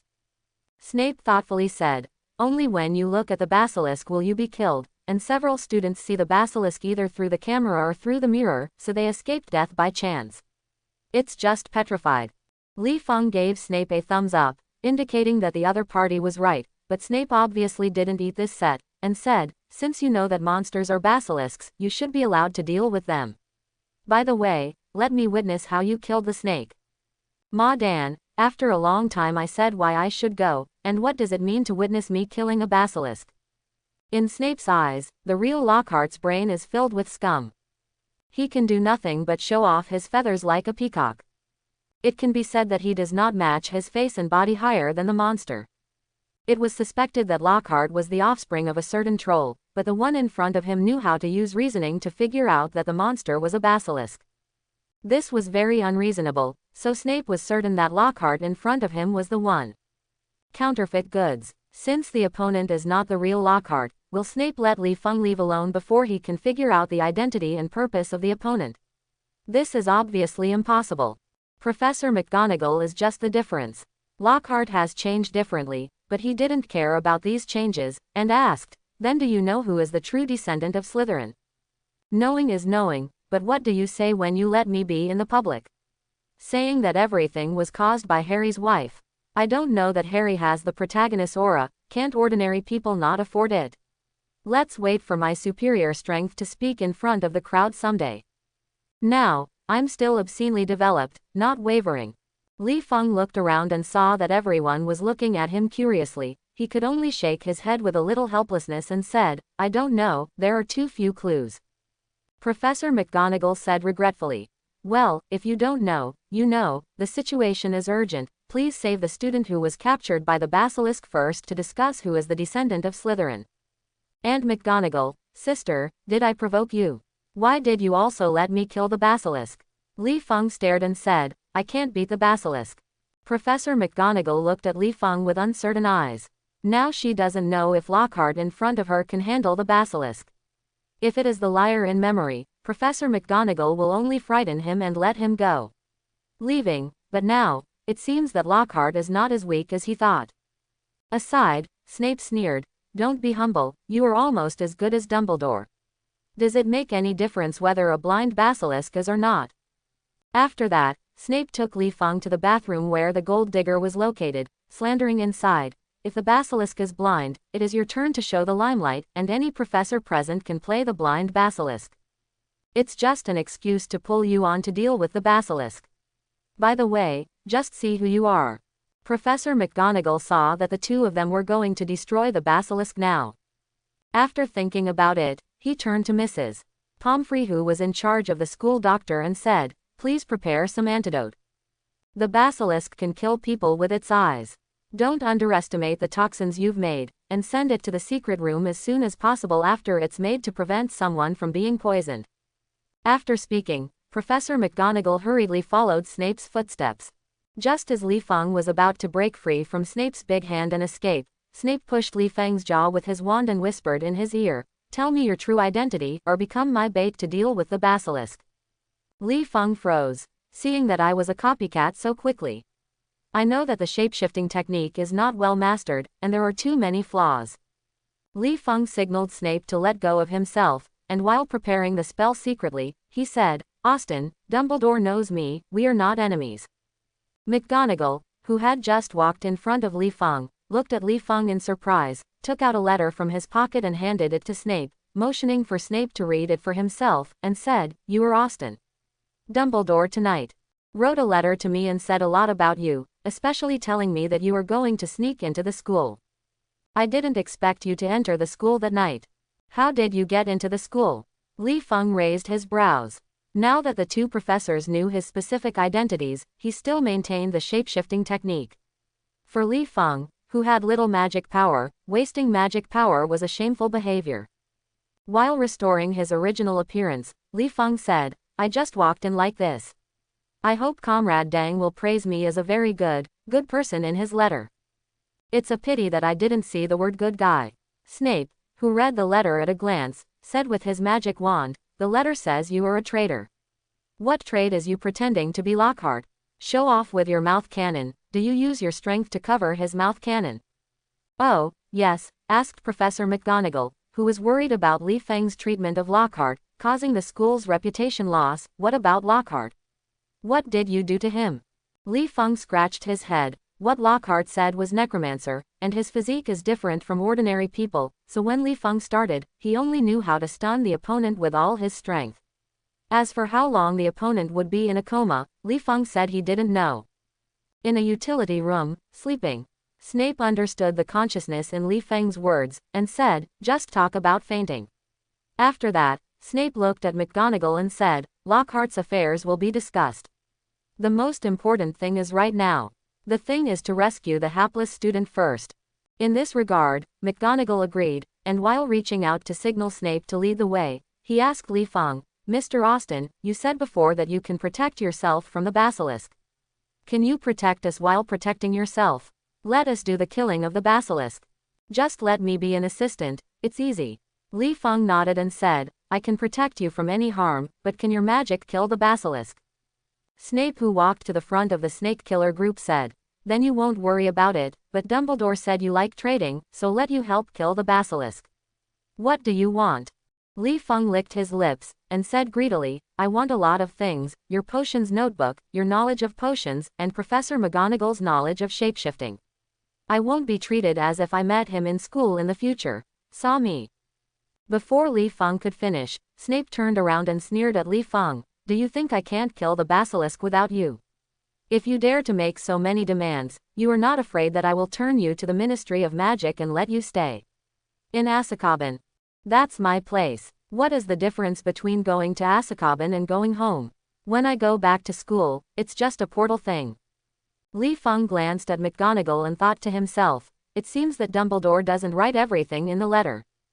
You can choose one of the conditions I put forward, and I didn't say that you would replace all the options with the conditions that protect you. McGonagall nodded slightly, and said for Snape, then choose a condition in exchange. Snape glanced at McGonagall, agreed and turned to lead the way. After a while, the three people came to the second floor, in an abandoned female washing room. Li Feng pointed to the serpentine faucet on the round washing table, and said, the entrance can be opened with snake language. After speaking, Li Feng looked at how the two professors opened the entrance to the secret room with an expression ready to watch the play, but Snape opened the entrance in a different way than Li Feng thought.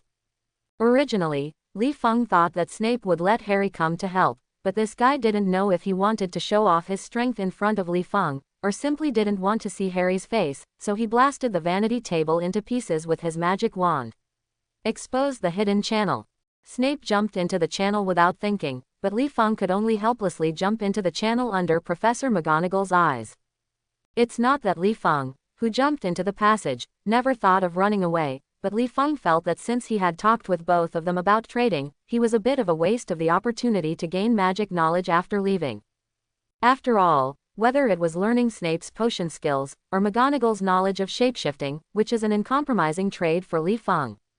Li Feng, who already knew where the secret room was, returned to the pothole full of skeletons, and the two people who were familiar with the door in the road came to the round door with the embossed snake and said, agree to open the door in snake language. Or blow him up. Li Feng secretly used magic power with bewitching power, and said, 2, I will make sure again. The basilisk is inside. After opening this door, I will guarantee that you will not suffer any harm as a condition in exchange for the certain one mentioned earlier. Conditions, such as learning from Professor Snape's knowledge of magic and Professor McGonagall's knowledge of shapeshifting, will the transaction be established. Although Snape and McGonagall perceive Li Feng's magical power fluctuations, they see that the other party has not activated any magic, thinking that Li Feng is just starting a defensive method, and subconsciously want to find an opportunity to teach Li Feng's own knowledge after they return. Nodded and said, yes. Hearing this, Li Feng, who understood the success of the temptation spell, took a step back with a grin, indicating that the two could perform various fancy blasting magic. With the combined efforts of the two powerful professors, the last entrance guarding the secret room was also exploded. Snape and McGonagall each pointed their wands to their foreheads, looked at each other, and went into the secret room. Although Li Feng didn't know what magic the two had imposed on them, he also understood that it was a spell to prevent the basilisk from staring to death. The basilisk needs to wait for his master to call before it will show up, so two of you are wasting precious magic power. Whispering his mouth, Li Feng got into the secret room with disdain. Unlike in the movie, Harry could immediately see Ginny lying on the ground after entering the secret room. In reality, Li Feng said that he couldn't even read his fingers. How could he have the time to see the little girl on the ground? The two professors also understood that in a dark environment, only the basilisk would kill them one by one. Thinking of this, the two professors simultaneously cast a spell, fluorescence blinking. It's just that the fluorescence flashing of the two is obviously different from what Li Feng remembered. Let's not say that the secret room is the same as during the day, it is different if the two beams of light float on the heads of their respective owners. The moment the dark chamber brightened, the two professors saw Ginny lying on the ground at the same time, and McGonagall trot towards Ginny, while Snape was trotting while guarding the surroundings to prevent the basilisk from suddenly appearing. Caused by surprise. Soon, the three ran up to Ginny. McGonagall squatted beside Ginny, touched Ginny's pulse and said, "Thank Merlin, she is still alive, but she needs to be sent to the hospital as soon as possible." Professor McGonagall, things are probably not as simple as you thought. Looking at Snape not far away, as if he had found something, he narrowed his eyes and said, "Come out, I found you." In a corner of the secret room, Tom Marvolo Riddle, hiding in a dark corner, found himself depressed when Snape found out. His plan was not like this. Shouldn't his opponent Harry Potter come? Why are three professors here? One of them is totally unknown to Ginny. What does this mean? Is there any professor at Hogwarts that the student hasn't seen? As a Horcrux made during Voldemort's youth, Tom said that he had been honestly staying in his notebook and never expected that he would return to Hogwarts one day. Originally, he would come back, just to find a physical body to resurrect, and Tom even planned how to show his hands and feet for his ideals after the resurrection. But when he returned to school to plan his resurrection, when Tom learned that his future self was killed by a kid, he suddenly became calm. Why, I am young and more golden, he looks more handsome than Harry, and why he is still a baby can Harry kill his future self? So this time Tom captured Ginny to the secret room not just to resurrect himself, but also wanted to meet the impulsive Harry, and by the way, see if there is a chance to let the basilisk kill the opponent, so as to save trouble in the future. It's just that Harry didn't see it, but saw three professors. The most important thing is that he is just a memory and has not been fully resurrected. Tom said that he has everything except controlling the basilisk to kill. How can he fight? After thinking about it, Tom simply summoned the basilisk and wanted to use the power of the basilisk to destroy the three people who had destroyed his resurrection. Snape saw that he was clearly called the hidden person, but the other party was still deceiving himself as if he was bluffing the other party. He suddenly felt a little uncomfortable. He was about to raise his wand to attack, and suddenly heard a sound of glass breaking, and he was wrapped in himself. In a strange space, Snape and McGonagall thought it was the descendants of Slytherin attacking them. When they were about to cast a spell to break through the mirrored space, they opened their eyes to see the basilisk about to haunt Li Feng, and said quietly, "Two, this is me." The means of self-preservation, in this mirrored space, let alone the basilisk cannot stare at us, it may not even find it now. After speaking, Li Feng looked in the direction of Tom who had suddenly disappeared in wonder. What happened? I just found out that there was a broken spirit body, why suddenly ran away? Looking at the basilisk who appeared on the scene, looking around with a confused face, Snape frowned, raised his hand and shot a small powerful magic shot onto the space wall at the edge of the mirrored space, and said, "Your protection is very good. The basilisk really can't kill us, but don't you think we can't attack the basilisk even if we hide in a different space?" Can't attack? How could it be possible? Li Feng wondered where Tom was going, and stretched out his hand to open the portal close to the back of the basilisk, and said, "This is called a portal." At the moment when the portal opened, Li Feng suddenly saw Tom's spirit appearing in the distance. He was shocked. Li Feng continued, "You can bombard the back of the basilisk with magic through the portal. If you are not afraid of being stunned, you can also directly open the portal to the eyes of the basilisk." McGonagall raised his hand and let out a powerful, split to pieces, curse, and said, "No, that's great. I'm very satisfied with your protection."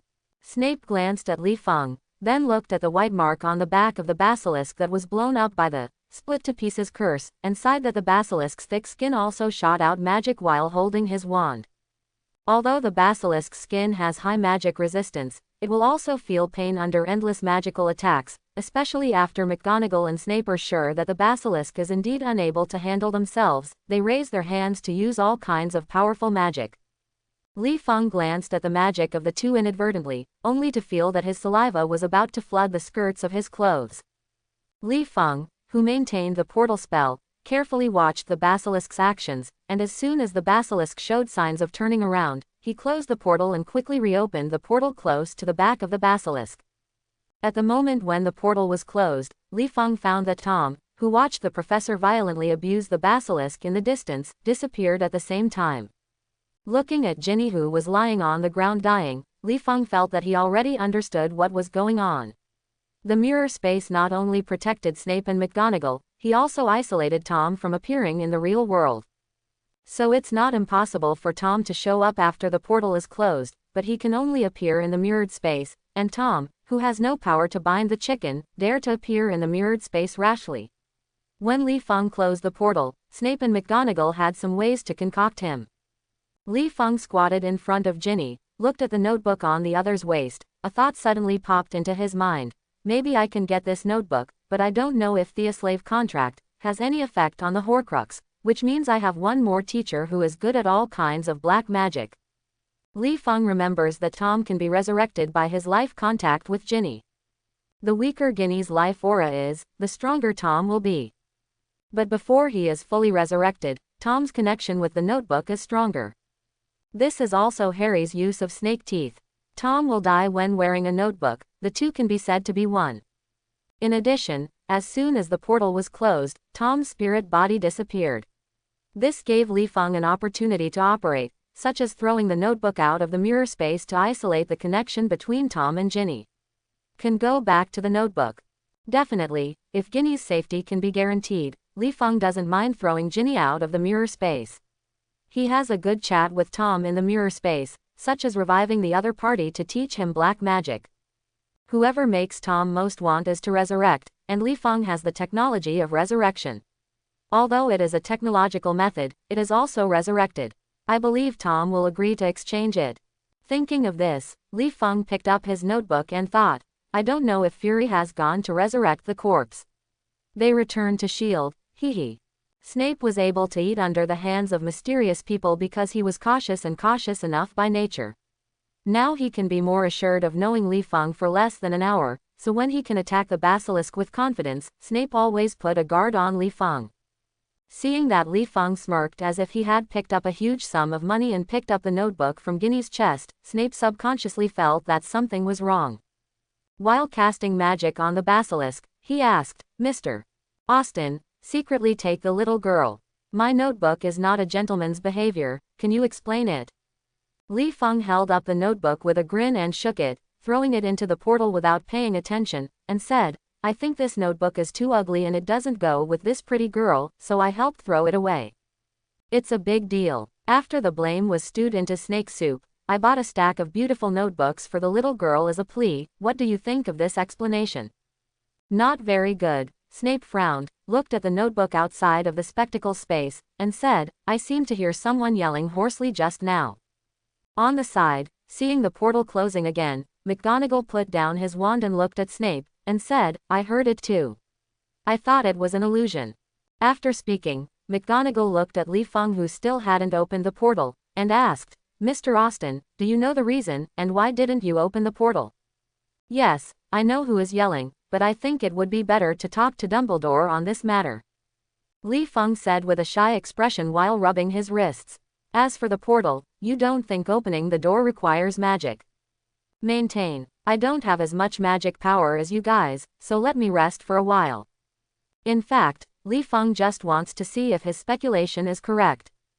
If Ginny can wake up, it means that the mirror space can indeed isolate Tom from ingesting vitality.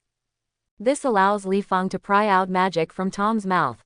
Pseudo-angel feather restrains Tom, and there is the temptation of resurrection. With the mirror space that isolates everything as punishment, Li Feng really doesn't believe that he can't pry out black magic from Tom's mouth. If Ginny didn't wake up, Li Feng should consider using the notebook in exchange for Dumbledore. After all, if he destroyed the notebook, he won't get any benefits, so why not use it as a waste? The good news is that after the notebook was thrown out of the mirror space, Li Feng's Dharma eye had already seen that Ginny's vitality was not dissipating, but there were signs of recovery. Li Feng nodded slightly, and reached out his hand to release physical recovery to Ginny to speed up Ginny's recovery. After a while, Ginny, who had recovered some strength, opened her confused eyes and looked at Professor McGonagall with a worried look. Professor, what's wrong with me? McGonagall seems to treat the 4 colleges equally. Even if the students of his college violate the school regulations, he will be severely punished. He is a tutor who likes to treat students fairly, but if he cares about the students, look at Ginny's face when she was taken away. Professor McGonagall knows. Seeing that Ginny was awakened under Li Feng's spell, and her face continued to return to ruddy, McGonagall gratefully said thank you to Li Feng, lowered his head and hugged Ginny, and said, "Thank you for Merlin's beard. It's great that you are fine." On the side, Snape looked at the ruby ring on Li Feng's finger with a vigilant look. He noticed that whether it was the mirror space or the portal, and the final spell for Ginny, Li Feng was casting the spell empty-handed. Had it not been for the ruby ring on Li Feng's finger that the magic power fluctuated during the cast, he would have thought that Li Feng was casting the spell without a wand. Seeing Snape staring at his ring, Li Feng shrugged and said, "It's not the time to celebrate the victory. There is a huge amount of snake soup outside waiting for you to cook." After speaking, Li Feng stretched out his hand to open the portal and signaled the two to continue to cheer, while he was watching the big show. Outside of the mirror space, Tom, who had lost his vitality to ingest the object, honestly hid back into his notebook. The basilisk was a little confused after failing to perceive Tom. It didn't know whether to go back to the snake's den to sleep or continue to execute Tom's order to kill the invisible professor. Just when the basilisk decided to go home to take a rest, it felt that the previous aperture appeared against its back again, followed by a brilliant magic blow on the body. Even if the basilisk's magic resistance is high, it can't handle this kind of rubbing that can only be fancy slammed, but can't make an effective counterattack. In the end, it can only stare miserably and lie down in a deadly posture with hatred. In the secret room, it became a pile of magical materials in Li Feng's eyes.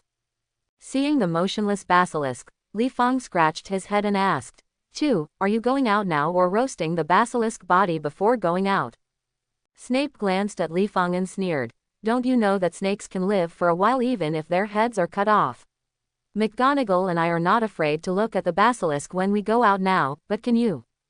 Can you live even if your head is cut off? Are you a flies or Xiaoqiang as a snake? Can you continue to mate and reproduce offspring without your head?" Li Feng, who felt speechless, wanted to tell Snape whether it was a question of whether it was alive or not, but that the snake's nerves were like this. "Will react naturally. What are we doing now? Continue to admire the enchanting corpse of the basilisk." Spreading his hands, Li Feng said, "I don't have this hobby." McGonagall, who comforted Ginny, glanced at the basilisk and said, "When the basilisk's eyes lose their magic, we can leave the mirror space." Seeing that Li Feng didn't understand how to see that the eyes of the basilisk had lost its magic, McGonagall added, "Just look at the luster of the eyes of the basilisk. As long as the eyes of the snake are dim, it means that it has lost its petrifying effect on you and Ginny. Then we can leave the secret room." Li Feng nodded, indicating that he understood it. This is like when a doctor in a hospital initially judges whether a patient is dead. He only needs to open his eyelids and check the patient's eyes to understand. If it is other creatures, Li Feng said that he has a better way to judge whether the opponent is dead. Only this kind of basilisk with super long neural reflexes, he said that his eyes can't see it. Who knows that when he unintentionally appreciates snake pupils, will the basilisk's nervous system suddenly convulsions and petrify him? For a long time, McGonagall saw that the snake pupil had lost its luster, and glanced at Snape vaguely. Seeing Snape nodded slightly, McGonagall motioned to Li Feng to open the portal and led Ginny, who was relatively stable, out of the mirror space. After Li Feng left the mirror space, he picked up Tom's notebook for the first time, then he chirped his mouth, and surrounded the basilisk with interest. He kept asking Snape behind him, "Dude, you said snake blame the texture of the snake's skin." Poor ghost. Snape raised his mouth slightly, and sneered, "Not very good. Let's not talk about how troublesome it is to deal with the rough snake skin like Toad, just the color of the snake's skin. You are sure you want to make a leather jacket what? And, I have to remind you that there is a kind of clothing in the world called dragon skin coat, which is much better than snake skin, and after years of research, dragon skin is easy to handle and has a variety of styles." Li Feng's movement of stroking the snake skin became stiff. "Ma Dan, I have forgotten that there are dragons in this world." No wonder Harry didn't pay attention to this fat snake after killing the basilisk. Harry is a rich second-generation rich family. Skin. As for snake meat, I dare not eat it anyway. Snake blood and snake venom are still good materials, Snape said while taking out a glass test tube from his pocket. "If you have props, you can collect some like me to make some potions." Li Feng saw that Snape was holding a file-size test tube with only his thumb in one hand, while using a magic wand to guide the blood of the basilisk to fly into the test tube, but the glass test tube seemed like a bottomless pit, and no snake blood was spilled. As expected to be an expert in refining medicine, and carrying a test tube of the traceless curse with him, seeing Snape's stance of not letting go of the snake's blood, Li Feng said with a little speechlessness, "Excuse me, please keep some snakes. Give me blood, I still want materials." Snape glanced at Li Feng, nodded and put away the test tube, and when he walked towards Snaketooth to collect some snake venom, he seemed to remember what was going on. The corner of his mouth turned up and smiled. "Dumbledore said that you took a batch of small ginge along of Sirius, has to leave the house elves that symbolize the nobility." Li Feng frowned. Although he knew that Snape and Sirius were not dealing with each other, Snape's happiest thing was to see Sirius and others deflated, but now there is neither a cafe for us to sit down and chat, nor time to talk. I also want to wait for you to leave and ask Creature to come and save the freshly baked basilisk in slices, and have a good chat with Tom. Creature is indeed my servant now, Li Feng said while thinking about Snape's purpose of staying in the secret room. But that's the reward I deserve. As for Jinjalong, Sirius had said to move it depends a lot on my own ability, since I have emptied my ability again, Jinjalong definitely counts mine. After collecting the snake venom in the test tube, Snape smiled and put the test tube in his pocket. It's just that Snape had the attribute of facial paralysis. In Li Feng's eyes, his smile was like a skinny smile. No matter how you look at it, I feel evil. Evacuation. Dumbledore didn't tell me this. Didn't you tell me? Or after Austin quietly returned to Sirius's house with his weird portal to vacate Jinjalong, causing Dumbledore to now don't know. Maybe I'll have to contact Dumbledore personally later. It's best to see Sirius with my own eyes what it will look like when he knows his Jinjalong is evacuated. Snape thoughtfully said, "Why do you only move Jinjalong? You should empty his basement." Li Feng spread his hands and said, "I think too, but I don't have that ability, especially those magic books. With my strength, I can't touch them easily." Wanting to determine if Li Feng has ability, Snape, who entered and exited Black's old house at any time, pointed to himself and said, "Need help? If you want to empty Sirius' basement, I'll be happy to help you empty it. What's the use of evacuation? You won't help me analyze the magic." Li Feng shook his head and said, "Forget it, let Sirius help me keep it for a while, and I will get it when I have enough strength." Quote. After talking to Snape for a while, an owl with a letter in its mouth flew in front of Snape, put it down, and turned and flew away. Snape opened the letter and glanced at it, then burned it casually. After glancing at the notebook in Li Feng's hand, he walked out of the secret room and said, "Dumbledore wrote back. Although he chose to believe you, I will still stare at you. This attitude has changed a bit quickly, and I had a good conversation just now." Li Feng picked up his notebook and glanced at it, and said, "Talking to me for a long time is just to delay waiting for Dumbledore to reply to you." Snape neither nodded nor said a word, and left the secret room on his own, with a slight pause under his feet, already telling Li Feng, "You guessed it." Feeling a little speechless, Li Feng shrugged, stretched out his hand to open the portal to the broken cauldron bar, and at the other end of the portal, Creature had already transcribed the time converter data, and was lying on the desk to check whether the transcript was correct. Creature said, "Come here and help." Although Snape said that dragon skin is better than snake skin, Li Feng said that he didn't have Jinjalong to buy dragon skin clothes now, and he was too sorry to use the materials left by the basilisk. Don't look at the back flesh and blood of the basilisk being blown up with magic by McGonagall and Snape, but there are still a lot of good materials left, such as poisonous things like snake teeth, which can be exchanged for sale. Xiao Jinjalongs. There is also snake gall, but Li Feng doesn't know if the basilisk has this stuff. If it does, it's probably worth a lot of money, especially the basilisk in front of me. Is it the basilisk with complete eyeballs, or both? The basilisk's ability is mostly in the snake pupil, which is also valuable for the snake pupil. It's just that Li Feng thought he didn't have the craftsmanship for collecting, and if it was damaged, he would suffer a big loss.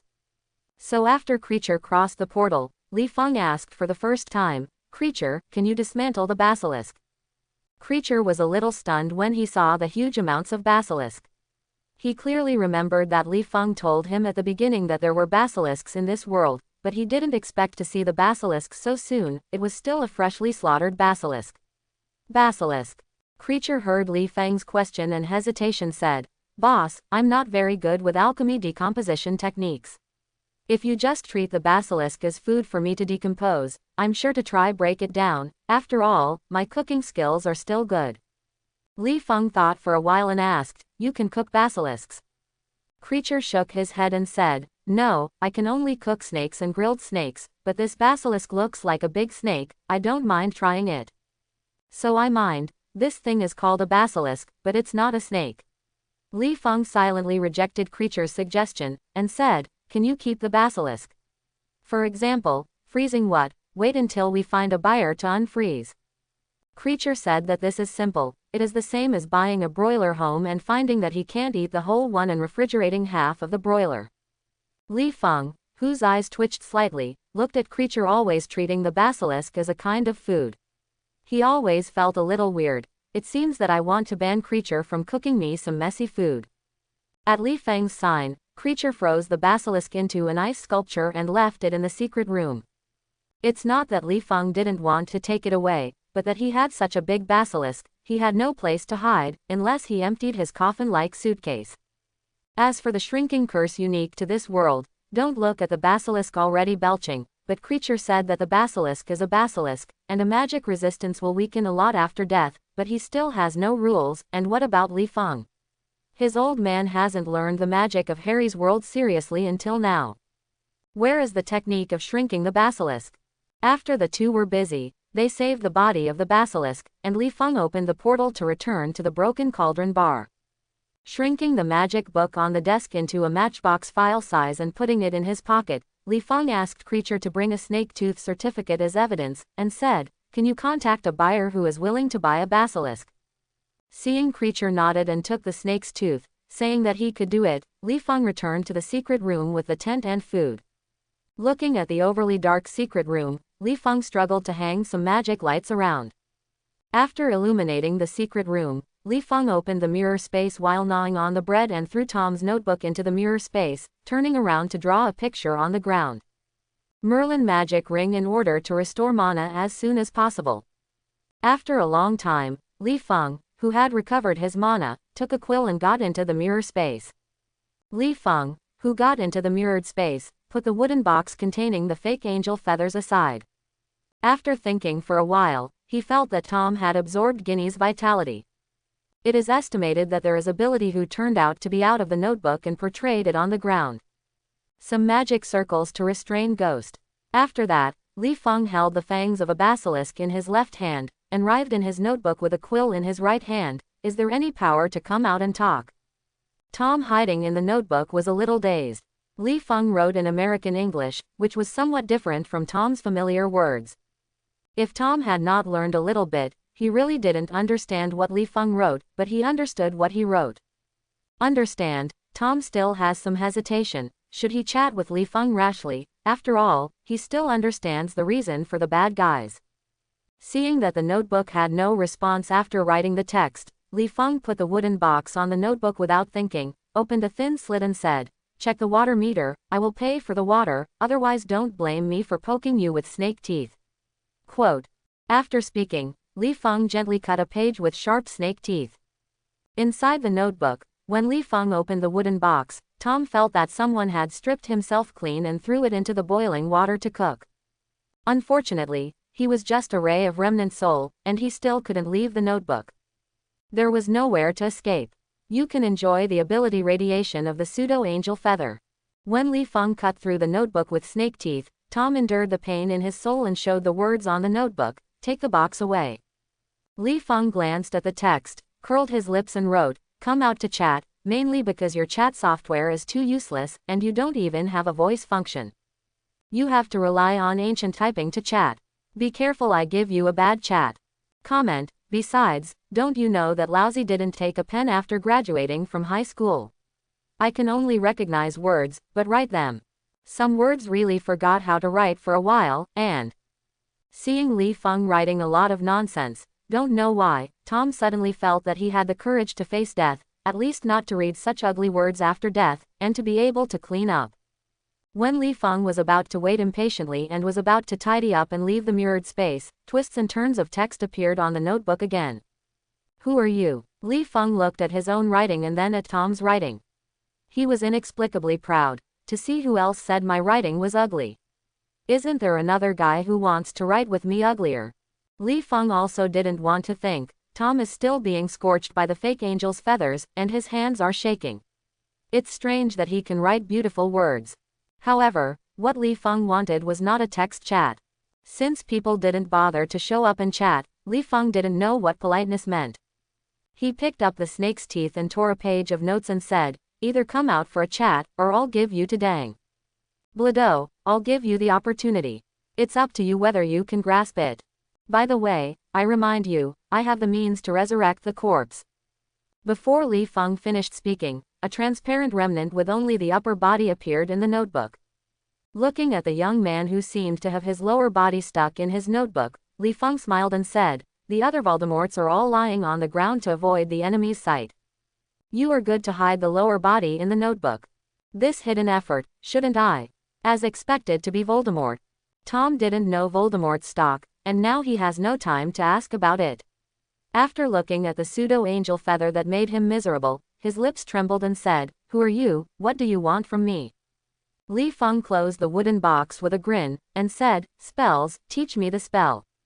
Fierce fire is a flame with cursing power. It is a kind of magic fire that becomes stronger and stronger during the burning process. If the caster is strong enough, these flames can even be mimicked into the form of some monsters and have stronger attacks, force. The disadvantage is that Li Huo is difficult to control. Once out of control, Li Huo will chase down all objects that can burn, including the caster, regardless of the enemy and us. However, no matter how many shortcomings there are, Li Feng's yearning cannot be stopped. In the final analysis, all of this is the mono-reason of Li Feng's preference for darkness and flame attributes. Looking at Li Feng's current spells, they can basically be classified as white magic. There are only a few black magic pried from the devil, and these black magic Li Feng is still half knowledgeable, and he doesn't dare to use it easily. Magic that is powerful and suitable for itself. And the fierceness of Harry's world is simply tailor-made for Li Feng, which is both a flame attribute and a dark side magic. Tom closed the wooden box to stop shaking. Li Huo is one of the few magic that can destroy Horcruxes. The person in front of him directly asks for Li Huo curse. He subconsciously goes to the point where the person in front of him wants to destroy himself.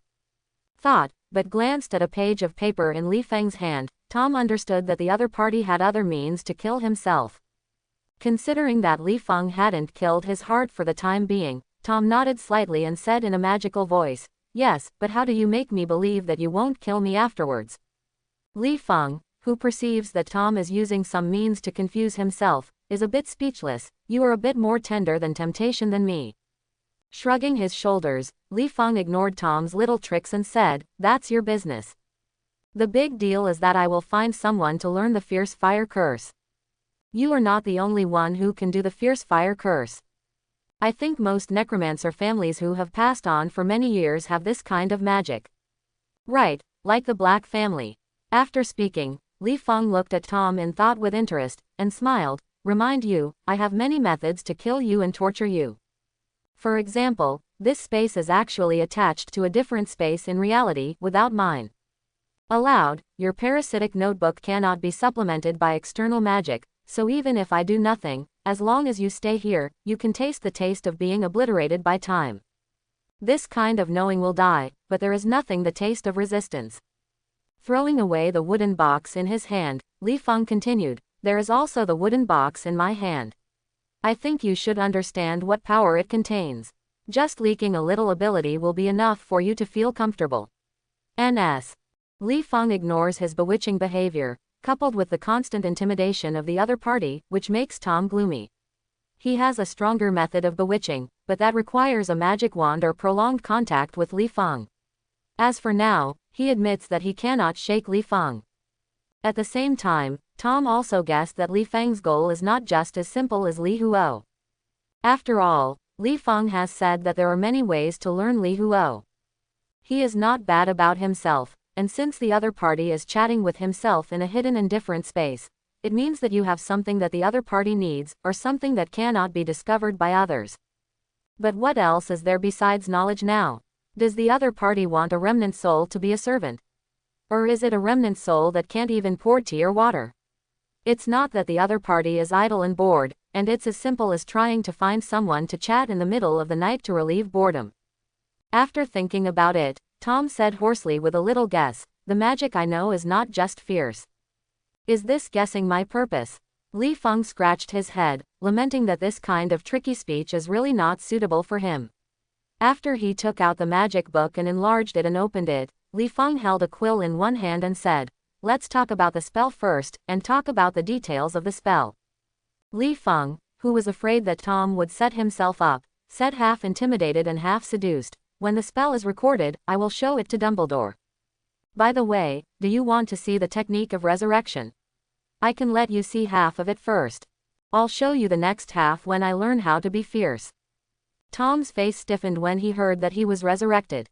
Tom knew a lot of ways to talk about resurrection, but he wouldn't mind knowing more about one way of resurrection.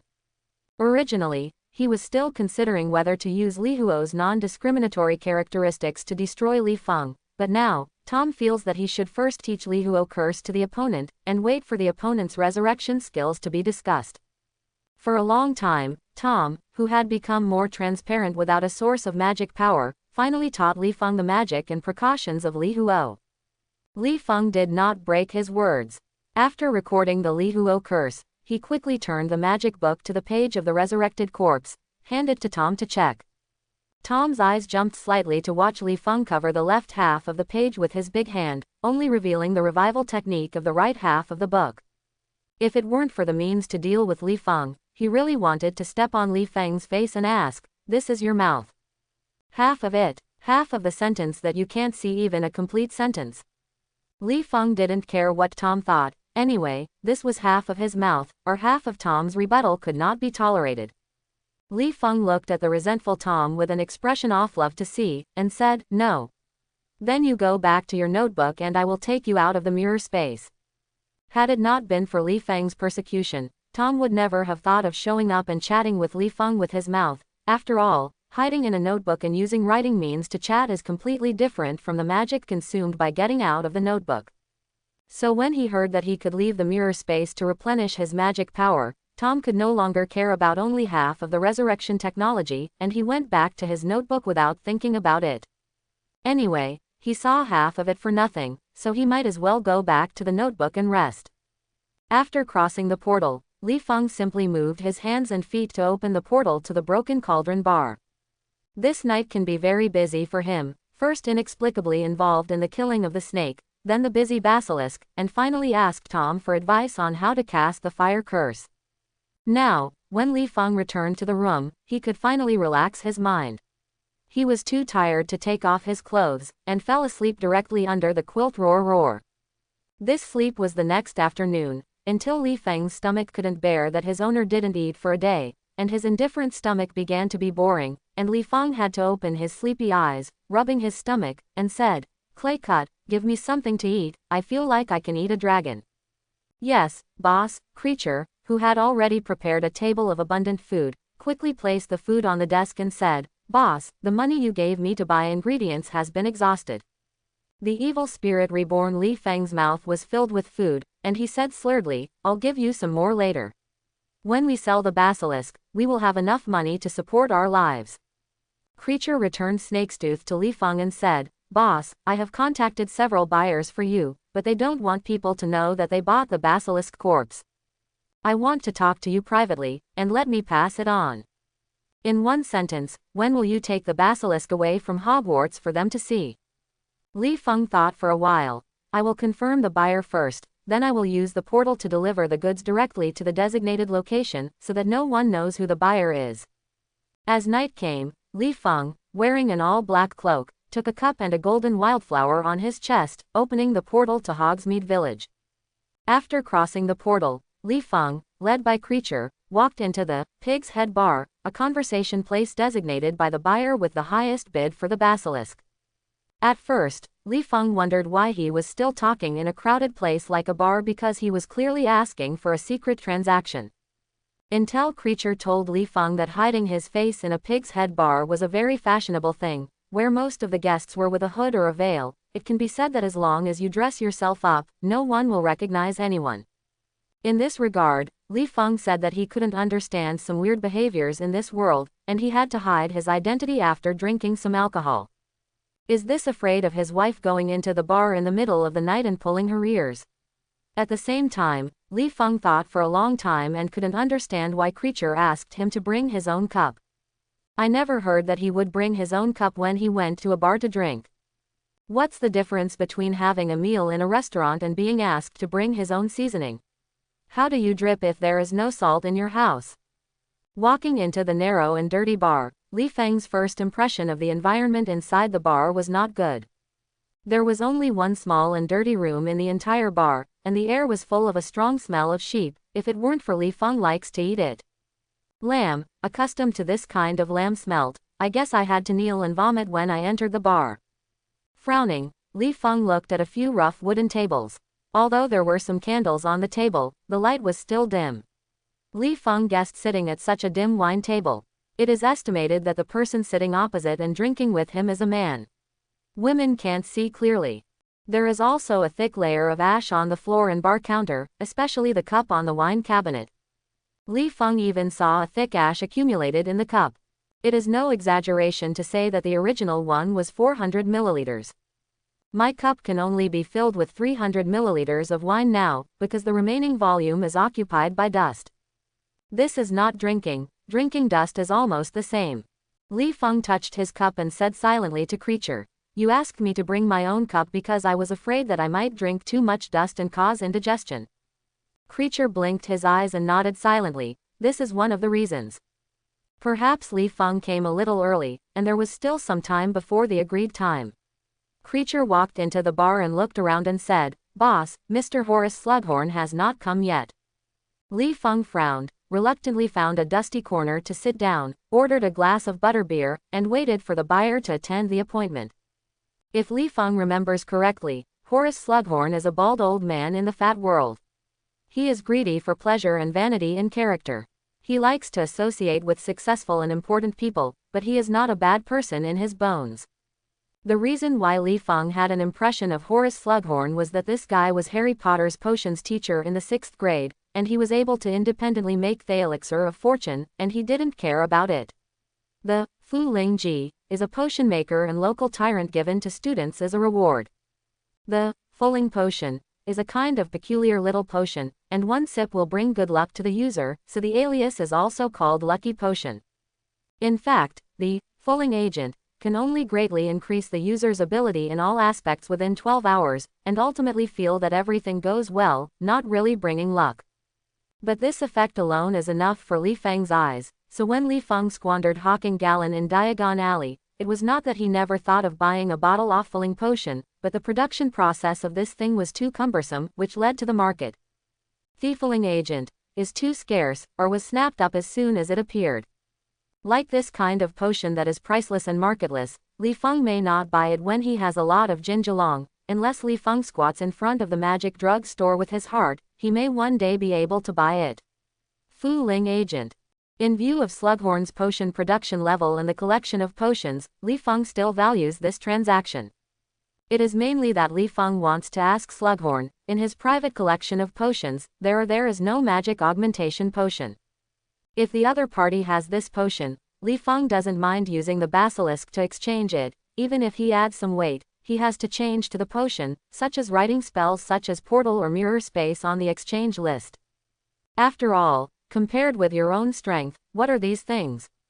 As long as he has the strength, Li Feng dares to rob some gods in the world. After taking a sip of inferior butterbeer, Li Feng said that this thing is called wine.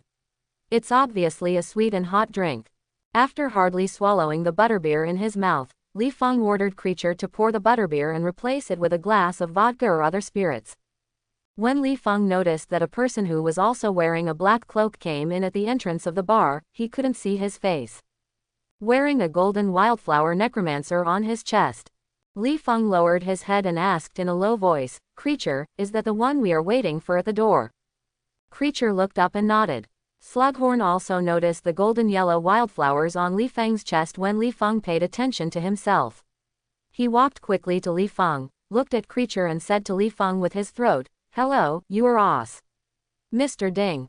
Li Feng nodded and motioned to the other person to sit down, and said in a low voice, "Yes, it's nice to meet you, Mr. Slughorn."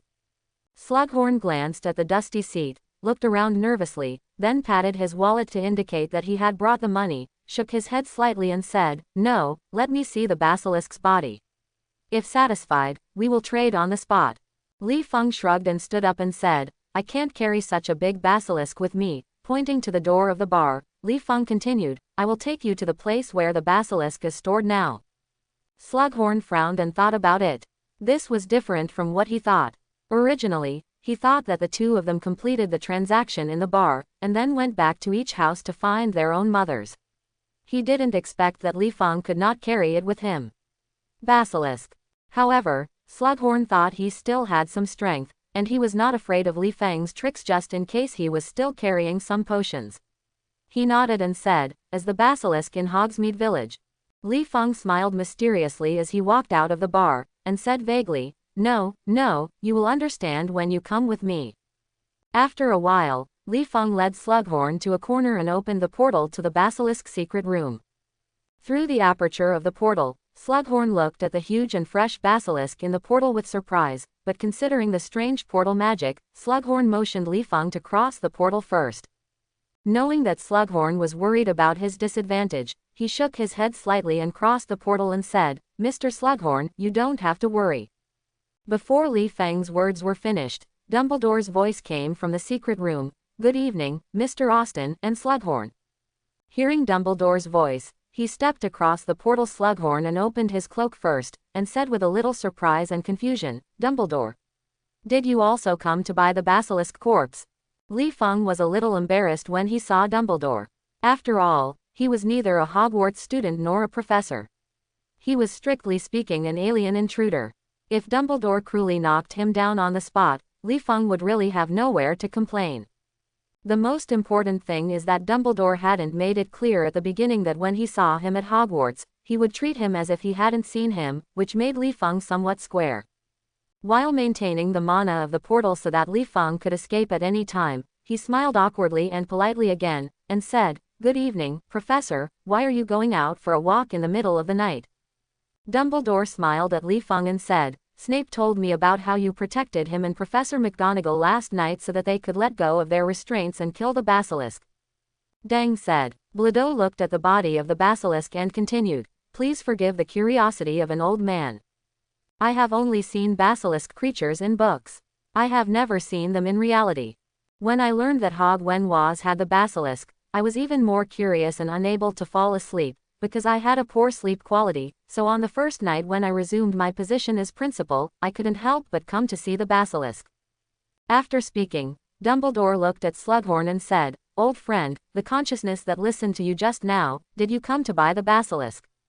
Slughorn frowned and nodded, and said, "The news I got was that a house elf was telling his owner that he wanted to sell the basilisk. Considering that those who can have house elf are all aristocrats with status, no, it would be a liar, so I thought the basilisk belonged to this Mr. Austen." Speaking of this, Slughorn looked at Dumbledore and said, "But listening to your consciousness just now, this basilisk seems to belong to Hogwarts." Dumbledore turned his head and thought, saying that the basilisk belongs to Hogwarts is not a wise choice.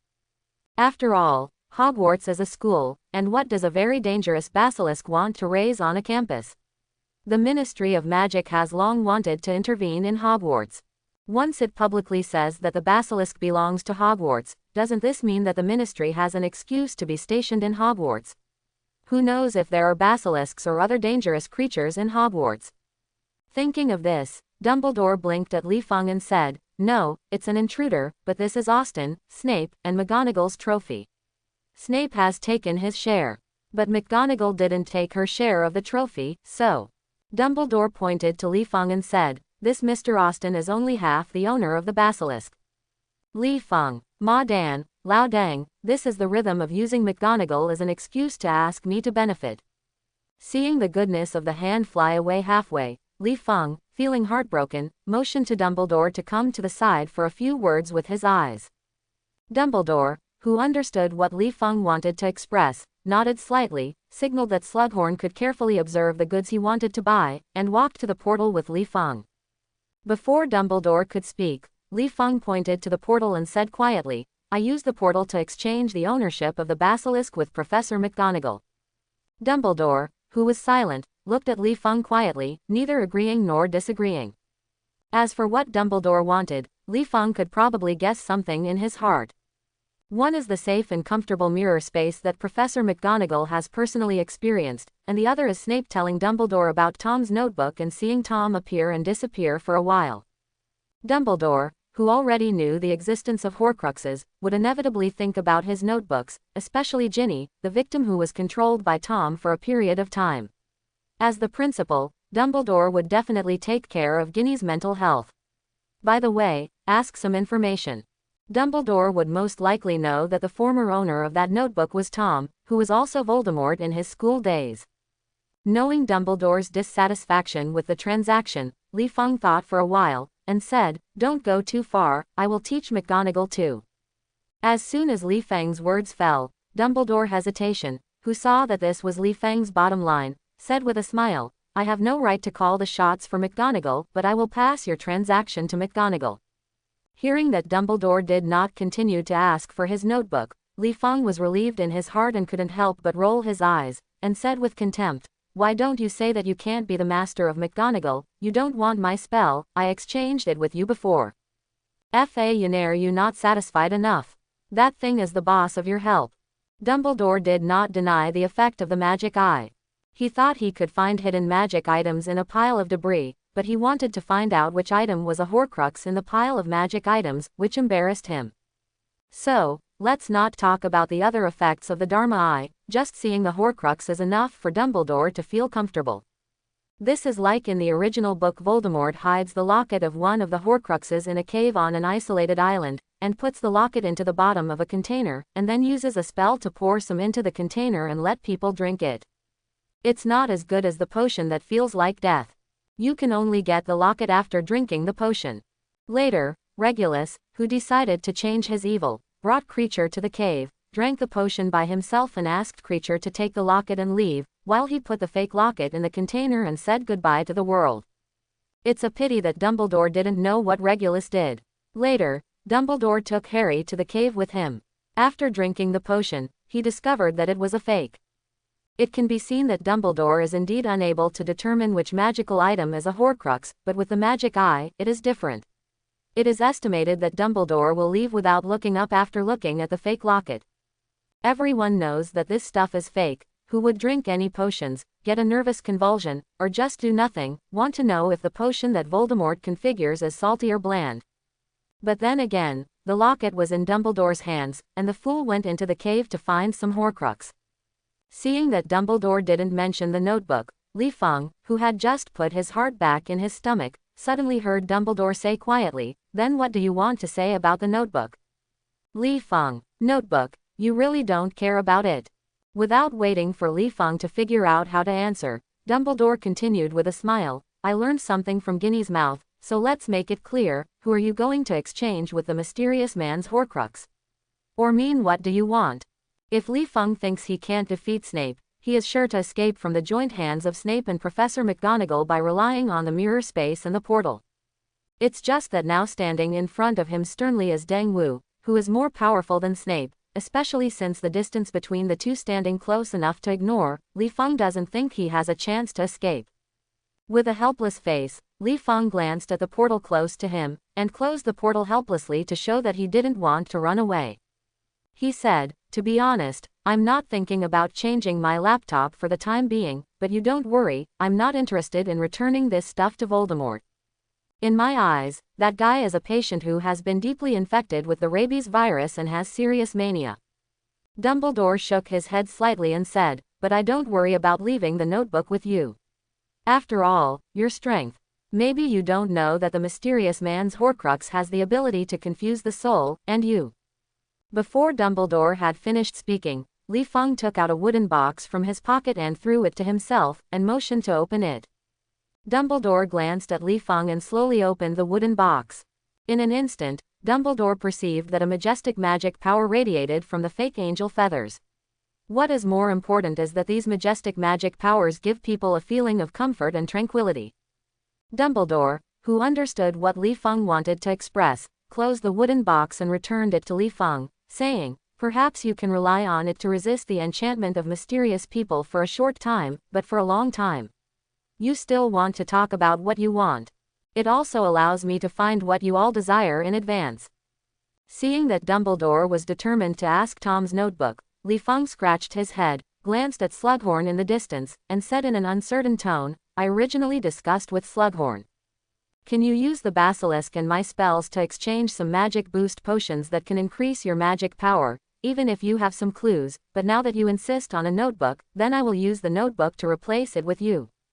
Dumbledore was stunned, as if looking at Li Feng with a bit of contempt, and said, "Do you know how precious the magic boosting potion is? Even those big families that have passed on for thousands of years may not be able to come up with a bottle, even if there is a combination.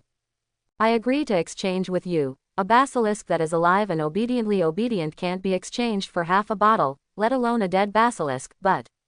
Looking at Slughorn, who was spinning around the basilisk, Dumbledore turned his head and looked at Li Feng with a look of luck, and said, "Slughorn does have a magic booster potion in his hand. Regarding the importance of the notebook, let me get you a bottle from Slughorn, but the basilisk must belong to Slughorn. As for your spells, Slughorn is fascinated by it. It's not a spell, so you should keep the spell, and I will come out with the rest of the supplies, which is considered a trading notebook with you." After speaking, Dumbledore turned to Slughorn and said to Li Feng behind him, "You avoid it first. I have some personal matters to talk to Slughorn, and I will officially start teaching you magic later." Li Feng nodded, turned and opened the portal back to the Broken Cauldron Bar, ready to pack Creature and his luggage back to the secret room. As for what Dumbledore asked Slughorn to talk about, Li Feng guessed that Dumbledore just wanted to know. Where did Tom learn how to make Horcruxes? After a long time, Li Feng, who had finished checking out and packed his luggage, felt that Dumbledore should also finish talking with Slughorn, stretched out his hand to open the portal to the secret room, and took Creature to prepare to settle in the secret room. After entering the secret room, Li Feng found that the bodies of Slughorn and the basilisk had disappeared. Even Dumbledore, who was supposed to be waiting for Li Feng in the secret room, disappeared. To be honest, Dumbledore's hard-line attitude towards the notebook bankrupted many of Li Feng's plans. The most direct one was the plan to learn magic from Tom. The only relief was that the most aspiring curse was already in hand, and what was lacking was encountered in the actual casting. Who should I ask for advice? Seeing that there was no Dumbledore in the secret room, Li Feng thought for a while, and said to Creature, who was busy tidying up the secret room, "Creature, help me get to a certain potions classroom in Hogwarts, from the bookcase or the cabinet. Look for this textbook signed by the Half-Blood Prince, a textbook on how to make potions." After thinking about it, Li Feng added, "I remember this textbook is a bit old. If you really don't know which one I'm looking for, then bring back all the textbooks about potions." After speaking, Li Feng opened the mirror space, ready to squeeze Tom once while the notebook was still in his hands. As soon as he entered the mirror space, Li Feng hurriedly held the wooden box and wrote in his notebook, "Come out." Tom, who had recovered a bit of magic power, felt the energy radiation of the pseudo-angel feather speechlessly and helplessly always exposed ahead from his notebook. No way, Tom's magic power is only so little left. It would be good to be able to phantom ahead. It is estimated that next time Li Feng summons him in such a hurry, he can only phantom his upper lip and lower lip for communication. Tom squatted his innocent face and said quietly, "What's the matter?" Li Feng rubbed his hands, pretending to open the wooden box, and threatened, "What kind of magic are you most proud of? Give it to me." Tom was stunned, feeling that Li Feng was a little anxious about the question this time. He squinted and asked, "Did something happen?" Which so much nonsense. Li Feng opened most of the wooden box, letting the pseudo-angel feather weaken Tom's willpower as much as possible, and said in a tone containing strange mana fluctuations, "Answer my question." Knowing that Li Feng is casting spells on him, but his own magic is not much, and he didn't see Li Feng holding a magic wand to relax his vigilance, it was too late and unable to make an effective means of resistance. When he regained consciousness from the trance, he had already seen it. Li Feng grinned and quickly recorded something in the magic book. With little magic left, Tom, whose head was almost transparent, looked tremblingly at the magic book, and the pupils in his eyes shrank. I saw that what Li Feng recorded was the kind of magic he was most proud of, and that was also the dark mark magic he used to control and restrict Death Eaters. In the movie, when Voldemort touches the dark mark, other Death Eaters, dark mark, will also feel it. At this time, they will immediately appear next to Voldemort and obey the instructions. When a Death Eater touches and burns on himself with the dark mark on his left arm, Voldemort could also feel the call and apparate to his side. Li Feng did not expect that Voldemort during his student days would actually have the black mark, and through Tom's elaboration, Li Feng understood that the role of the dark mark is not just a function like a telephone in the movie, it is more like a slave contract. It can firmly control the Death Eaters when Voldemort is strong. Definitely, if Voldemort is weak, the effect of the dark mark will also be greatly reduced. However, Li Feng doesn't care about these shortcomings. He still has the devil's slave contract in his hand. As long as Li Feng spends a period of time researching and integrating the dark mark and the slave contract, it is not impossible to create unique control methods.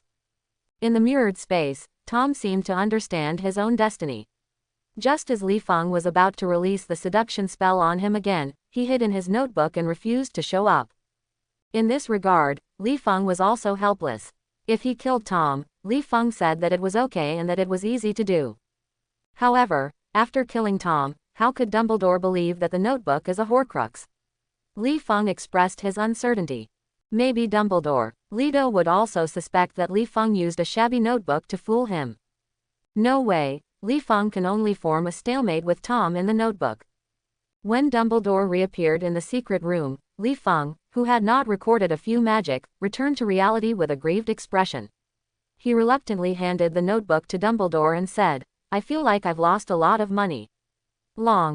Dumbledore took the notebook and handed Li Feng a bottle of baby fist file-size glass gourd, and said, "But I think you have made a lot of money, if it weren't for Slughorn's recent obsession with using basilisks to make potions." To enhance his reputation, he would not exchange the magic-boosting potion to me so easily. Li Feng took the glass gourd and placed it in front of him by the light of the fire, watching the dreamlike scene in the potion. I saw that the small gourd seemed to contain a Milky Way galaxy, and the light blue potion was shining with little lights, and these light spots slowly revolved around the brightest star in the center. Li Feng vaguely glanced at the notebook in Dumbledore's hand, and then looked at such a beautiful magic-boosting potion. He felt a little reluctant to drink it. After appreciating it for a while, he reluctantly asked, "Professor, is there an instruction manual for this thing? How can I use the potion just for me? Drink it directly or use it in the bath, or eat it with the dipping sauce and bread?"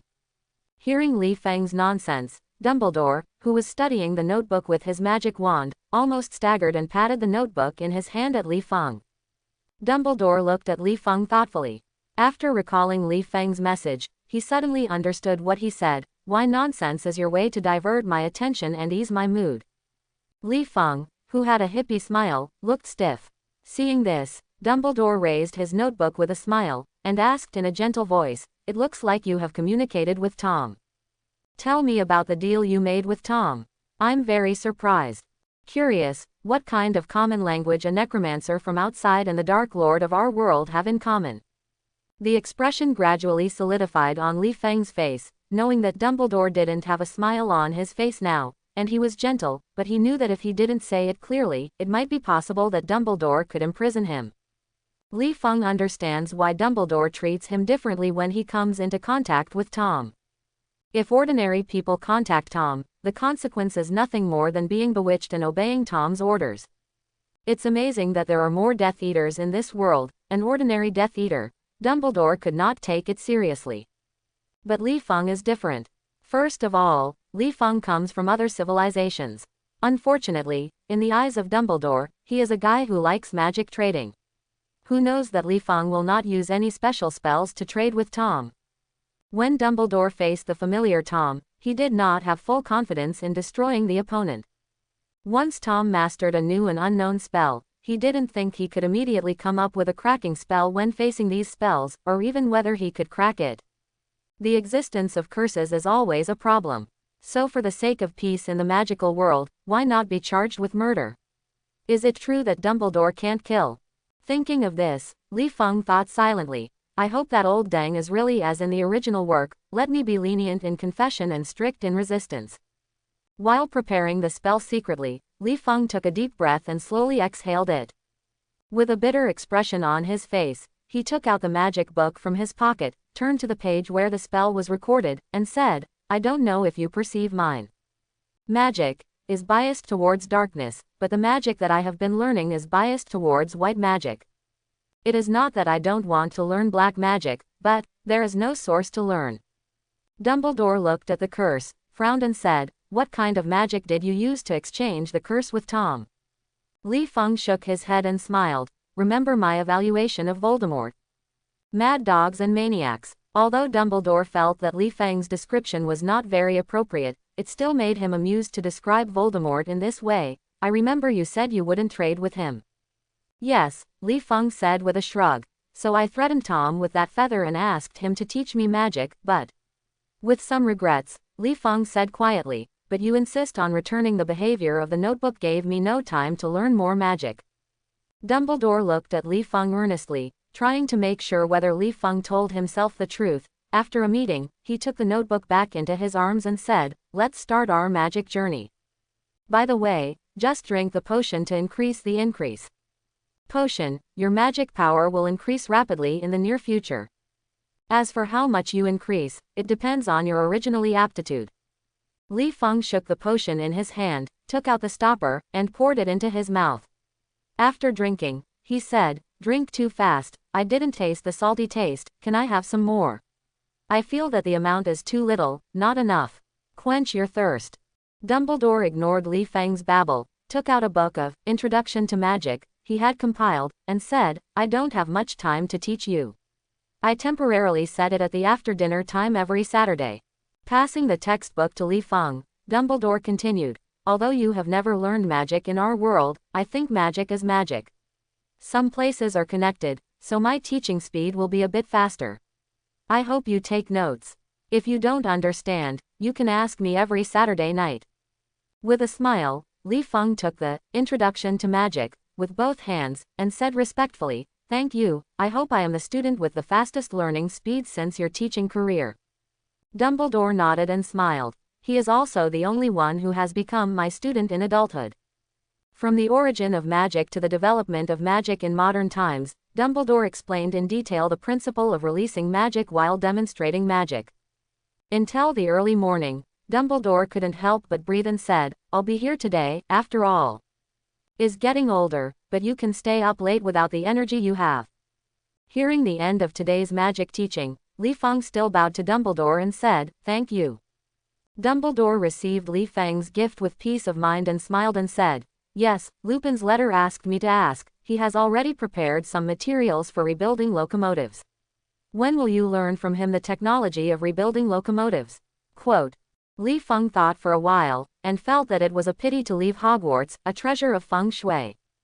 In addition, he had already used the magic power boosting potion, which made him want to stay in an environment with high magic power to improve his strength. He said, after resting tonight, tomorrow during the day I will take Lupin to the secret room to teach me. Dumbledore heard what Li Feng meant, that he did not want to leave Hogwarts, but he had no objection. He nodded and said, yes, tomorrow I will pick up Lupin by the way and help me convey a word to Sirius so that he will pay attention to safety in the near future. Li Feng was stunned, and then he thought that the basilisk thing had come to the ground, and it was time for Azkaban's back Potter Hagrid to be released. And those Ministry of Magic staff who went to Azkaban with the release certificate will most likely find that Sirius has escaped from prison.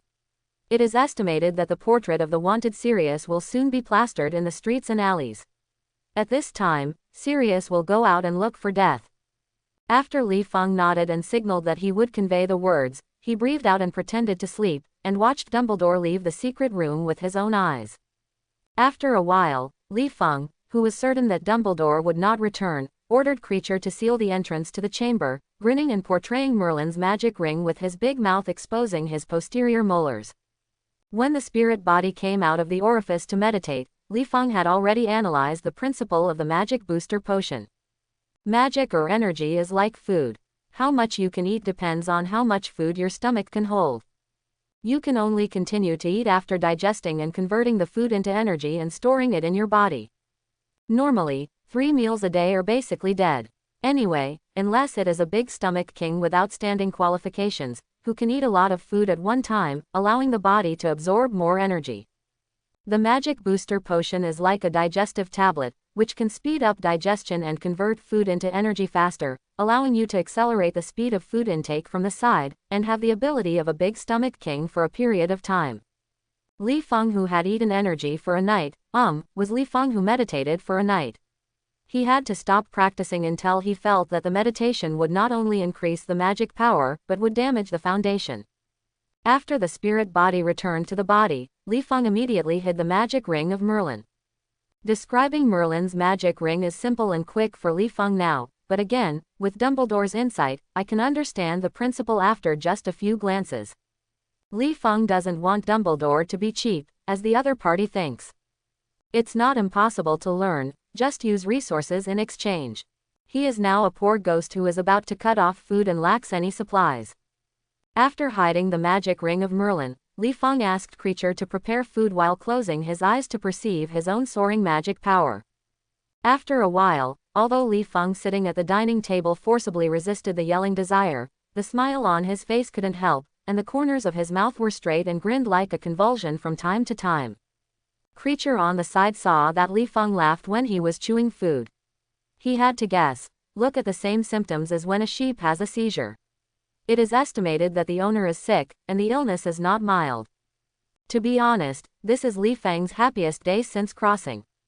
Think about the fact that Li Feng can only traverse the magical otherworld before, although he has obtained the traversal plugin. As a low-powered rookie, how much is the difference between Otherworld and the dangerous Marvel world? It's not that he was run over to death by someone passing by at any time. Therefore, Li Feng's mentality has always been to be cautious, but now Angel uses the magic-boosting potion. Li Feng has personally experienced what is the speed of strength improvement visible to the naked eye, and what is a hard night is equal to the achievement that can only be achieved in the past month. After breakfast, Li Feng sat slumped at the dining table and burped, rubbing his cramped cheeks with a smile, and ordered Creature to prepare a quill for translation.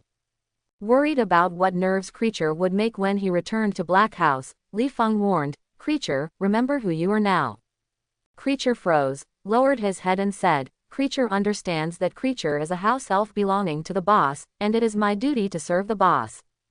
Seeing Creature understood his consciousness, Li Feng got up and opened the portal. After crossing the portal to the restaurant in Black's old house, Li Feng silently watched Sirius and Lu Pingyuan sitting across from each other, as if looking in a mirror while holding up a glass of water to drink. The other simultaneously sent the bread to stuffed in the mouth. I don't know why, watching the two sitting opposite each other like a couple, with expressions and simultaneous eating movements, a question popped up in Li Feng's mind: one can become a wolf and the other can become a dog. These are the two. Dude, if a man and a woman who love each other, what should their offspring be called? When Sirius saw the portal, he knew that it was Li Feng was coming. He hurriedly stuffed the last bite of bread into his mouth, and spitting at Li Feng with excitement, "You despicable thief, you dare to step into my house." Li Feng glanced at each other, and subconsciously stepped back a few steps to avoid the saliva sticking to his clothes. After confirming that Sirius did not have a magic wand in his hand, Li Feng scratched his head and asked Lupin, who was about to watch the show, "What's wrong with him?" "Rabies." Lu Ping's eyes twitched, pointed to the floor at Li Feng, and walked to Sirius, who was getting more emotional, in case Sirius couldn't stand the stimulus, and rushed towards Li Feng. Li Feng first glanced at the floor in confusion, and suddenly said, "Jin Zhilong in the basement." After spreading his hands, Li Feng looked at Sirius with innocent eyes and said, "No wonder I am. You said that I can take as much as I can. Since I have the ability to empty it, you can't blame me." Sirius heard Li Feng speak to him in a, as it should, tone, and pointed to Li Feng's nose angrily and shouted, "Duel, I want to fight you." A man who doesn't even have a necromancer with a wand, is Li Shengfeng in his eyes. Li Feng immediately held a basketball file-size fireball with his right hand, and hooked his finger to Sirius with his left hand, arrogantly returning, "Come on, who is afraid of anyone, since you don't even have a magic wand? To be fair, let's come. A duel without a wand. Sirius. Lupin." The two silently looked at each other and then looked at the fireball on Li Feng's palm. What's special? Now who doesn't know who's old? Li Feng is not a person in this world originally. It makes no difference to him whether he has a magic wand, and Sirius, without a magic wand, what is the difference between ordinary people? This is called a duel. This is looking for abuse.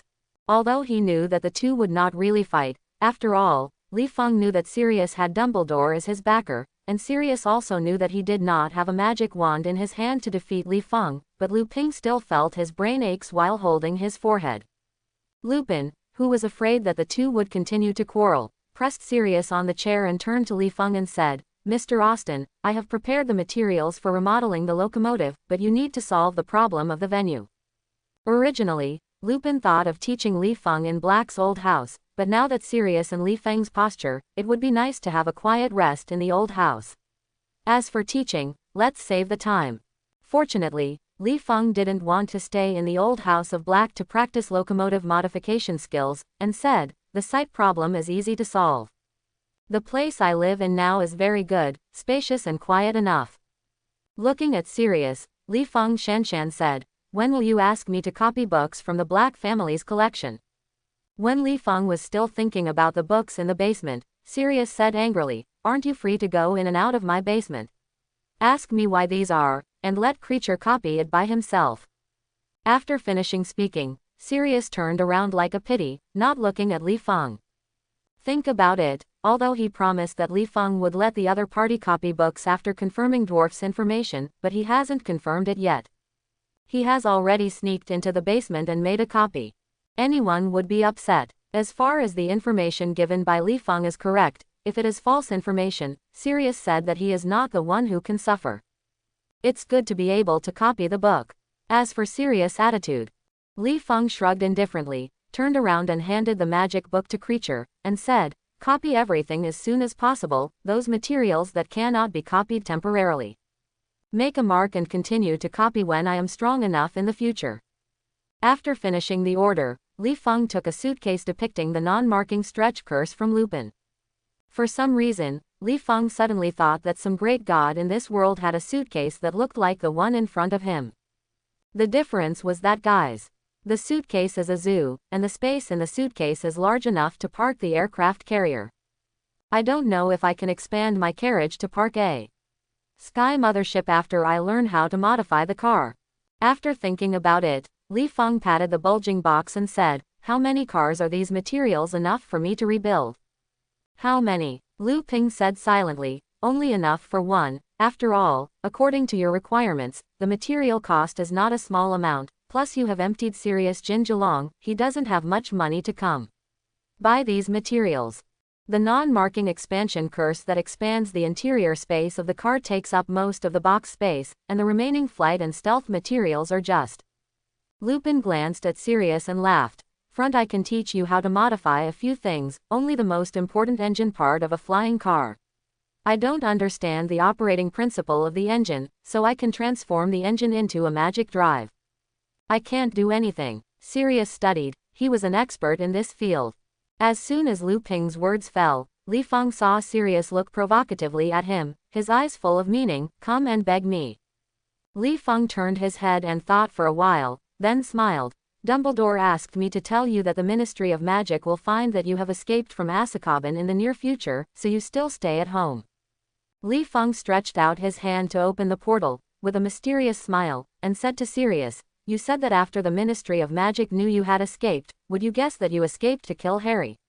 And for the safety of Harry, the Savior, you guess what radical methods the Ministry of Magic will use to hunt you down? Want me to ask Sirius to teach me how to transform a car? Don't even think about it, it's not like Dumbledore, who is afraid of whom." After the defamation, Li Feng ignored the silly Sirius and returned to the secret room with Lupin, who was thinking with squinting eyes. Across the portal, Lu Ping had been guessing what Li Feng meant by extreme, and asked thoughtfully, "What did you mean by just now? Do you see what will happen in the future? Li Feng opened the suitcase, took the pieces of materials in his hands, and said, "It's not interesting, you will know at that time, as long as you know that Sirius will beg to teach me how to modify the car. Tell me, what do you plan to do when you know the situation of the little dwarf star?" Lu Ping thought for a while, and felt that Li Feng wanted to stay in Hogwarts with peace of mind to practice magic. If he saw Sirius, he would not hide anything. After all, Dumbledore was still watching. The occurrence of the basilisk incident in the school this year has caused many students and parents to panic. If there is a small dwarf incident recently, it is estimated that many students will transfer, so Dumbledore asked us to wait until the summer vacation when the small dwarf leaves school, or after the basilisk incident subsided. He was working on the pettigrew. Lu Ping glanced at Li Feng and said faintly, "I remember you called Roar a professor before, so you knew I would come to Hogwarts to be a professor of black magic defense, didn't you? When I enter Hogwarts in the next semester, I will be able to protect Harry better, and I can greatly increase the success rate of the capture based on my understanding of pettigrews. After all, we are not aiming to kill pettigrews, but to catch him alive. Only by catching dwarf alive and handing it over to the Ministry of Magic, can Sirius get rid of his guilt, and appear on the streets to enjoy the sunshine." When talking about handing Pettigrew to the Ministry of Magic, Lupin's face was obviously helpless and disgusted. Think about it. Back then, Sirius didn't even have an interrogation procedure, and he was thrown directly into a madcabin. It was still 12 years old. In addition to the Ministry of Magic's attitude towards Dumbledore, as Dumbledore's iron rod, it's strange that Ping has a good face to the Ministry of Magic. Li Feng scratched his head. After a long time of trouble, is it back to the plot again? Is this a correction of the world? Lu Ping took out a rusty beetle car with no wheels from the suitcase. Li Feng said disgustedly, "Where did you get this scrap car? It was not picked up by the roadside." Lu Ping spread his hands, made a helpless move, and said, "It's not bad to be able to pick up a car. I don't have the money to buy a new car for you to toss." While continuing to take out the materials from the suitcase, Lu Ping pretended to ask unconsciously, "How do you think the Ministry of Magic will treat Pettigrew?" The prerequisite to treat Pettigrew is that Pettigrew does not run. But, I think there is something in Lupin's words. Li Feng stroked his chin, and asked, "What do you know about mini-dwarfs?" "Not little dwarf," Lupin said with a stiff movement, "but the Ministry of Magic. I don't know what the laws of your world are, but in our world, little dwarf is a hero." After Lu Ping's explanation, Li Feng gave the Ministry of Magic a thumbs up speechlessly. "It's really urinary." Obviously Pettigrew betrayed the Potter family and blamed Sirius on Sirius. At the same time, he fictitiously escaped under the guise of hunting Sirius. In the end, the Ministry of Magic felt that he was a hero and gave Pettigrew a Merlin First-Class medal. Now, the Ministry of Magic can't do anything about the little dwarf who has the Merlin First-Class medal, such as Veritaserum, before there is conclusive evidence. The problem is that the little dwarf knows that he can belch when he tells the truth. Truth be told, it's not over for Sirius who killed the Potter family. So Lupin now sometimes thinks like Sirius, hand it over to the Ministry of Magic, and kill the dwarf directly. Li Feng expressed his inability to do anything about Pettigrew, and he was not a political magnate, so he could allow the Ministry of Magic to throw Pettigrew into Azkaban directly. Could it be possible that Li Feng, as a magician from other universes, had a business meeting with the Ministry of Magic and asked the Ministry of Magic to punish the little dwarf star? Let's not say whether the Ministry of Magic believes in Li Feng or not, let's talk about what the other party will do after Li Feng's apparent identity. Either put Li Feng in a lunatic asylum, or reply to Li Feng's question with a large bottle of Veritaserum. If it is determined that Li Feng comes from another world, I guess afterwards, there will be a message off forgetting nothing, and then smiling and studying Li Feng's slices, and then announcing to the necromancers that a new world, a new journey, we're here. Lu Ping also knew that Li Feng was incapable of this. He just wanted to know the fate of Pettigrew with a little hope. Seeing Li Feng refused to answer his own questions, Lu Ping stopped asking more, so he asked himself urgently, and Li Feng again. He started to talk about a deal. He has been poor for several years and hasn't bought new clothes. He needs to live in Sirius's house to spend the day. Where did Jin Jelong ask questions? It's better to be careful when catching the dwarf and find out what is strong. The evidence. Since then, Li Fang's hard life has officially started. During the day, he learned from Lupin the craftsmanship of car modification, and at night he learned the basics of magic from Lupin. On Saturday, Lupin was able to pat his butt to indicate that he would take a day off, while Li Fang did. It was hard to learn, and ask Dumbledore about the questions accumulated during the week. It can be said that this period of time is both painful and happy for Li Fang. The pain was because Li Fang said that he was a scumbag, and the world was different with different rules. Some theories that were completely nonsense in Li Fang's view were truth in this world, which caused Li Fang to learn crafts and magic faster than he imagined. Happiness is because of the rapid advancement of strength, especially with the help of magic-boosting potions. Li Fang, who has just come to this world with only high-level magic power, waits for the students of Hogwarts to rush to the Hogwarts Express with their luggage, prepare when enjoying the happy time of the next summer vacation. Li Fang's total magic power has reached the total magic power that a normal necromancer should have. Definitely, after such a long period of time, the effect of the magic-boosting potion on how to guard against the sky should also end. The same end is also Dumbledore's teaching. In this regard, Li Fang, who has enjoyed the soaring strength, expressed his dissatisfaction with his desires, and was very unhappy, but he was helpless. After all, the magic-boosting potion was scarce than the blessing potion. In the words of Sirius, Li Fang could drink a bottle of magic booster potion in his life. It was his last life who jumped into the blessing potion and drowned. Only in this life will he be so lucky. If he wants to drink a bottle, he must be in Fulling. Soak in the agent for hundreds of years. On the first day of the Hogwarts holiday, while Snape had not left school, Li Fang ordered Creature to clean up the secret room and prepare a pot of tea, then let the spirit body float above the magic ring of Merlin. Compared with the past, today's secret room door is open. After a while, Snape's face was as straight as ever, wearing a large bat suit, and holding an invitation letter from Li Fang to the secret room. At the moment Snape stepped into the secret room, the spirit-shaped Li Fang and the other party nodded slightly to call roar, indicating that the other party could observe Merlin's magic ring up close, while he continued to meditate. Snape was stunned when he saw Li Fang's spiritual body, and after receiving the teacup handed by Creature, he circled and analyzed Merlin's magic circle with interest, especially to perceive the increase in magic power caused by Li Fang's meditation. The necromancer in this world does not have to say that he is meditating. The improvement of magic power depends on ability and taking various medicines. So compared to Merlin's magic circle, which is suspected to have already existed in this world, Snape is more interested in Li Fang's meditation. For a long time, Li Fang, who ended his meditation early, controlled the spirit body to return to the physical body, pointed to the magic ring of Merlin, and said, "How?" Snape looked at Merlin's magic ring, shook the invitation letter in his hand, and said, "These are the two methods you mentioned in your letter that can quickly improve your strength." Li Fang nodded, beckoned to Snape and said, "Ming will say it later, now you can enter the Merlin Oculus to feel its charm." Merlin, the magic ring. Merlin was not a fantasy character to Snape, but a real existence, and the other party had studied at Hogwarts. The college he attended was still the Slytherin he manages now. College. In Snape's mind, the magic circle that can be named after Merlin is not a popular commodity. The effect of the magic may be better than he thought, but he doesn't understand. When did the stingy Li Fang in his impression become more generous?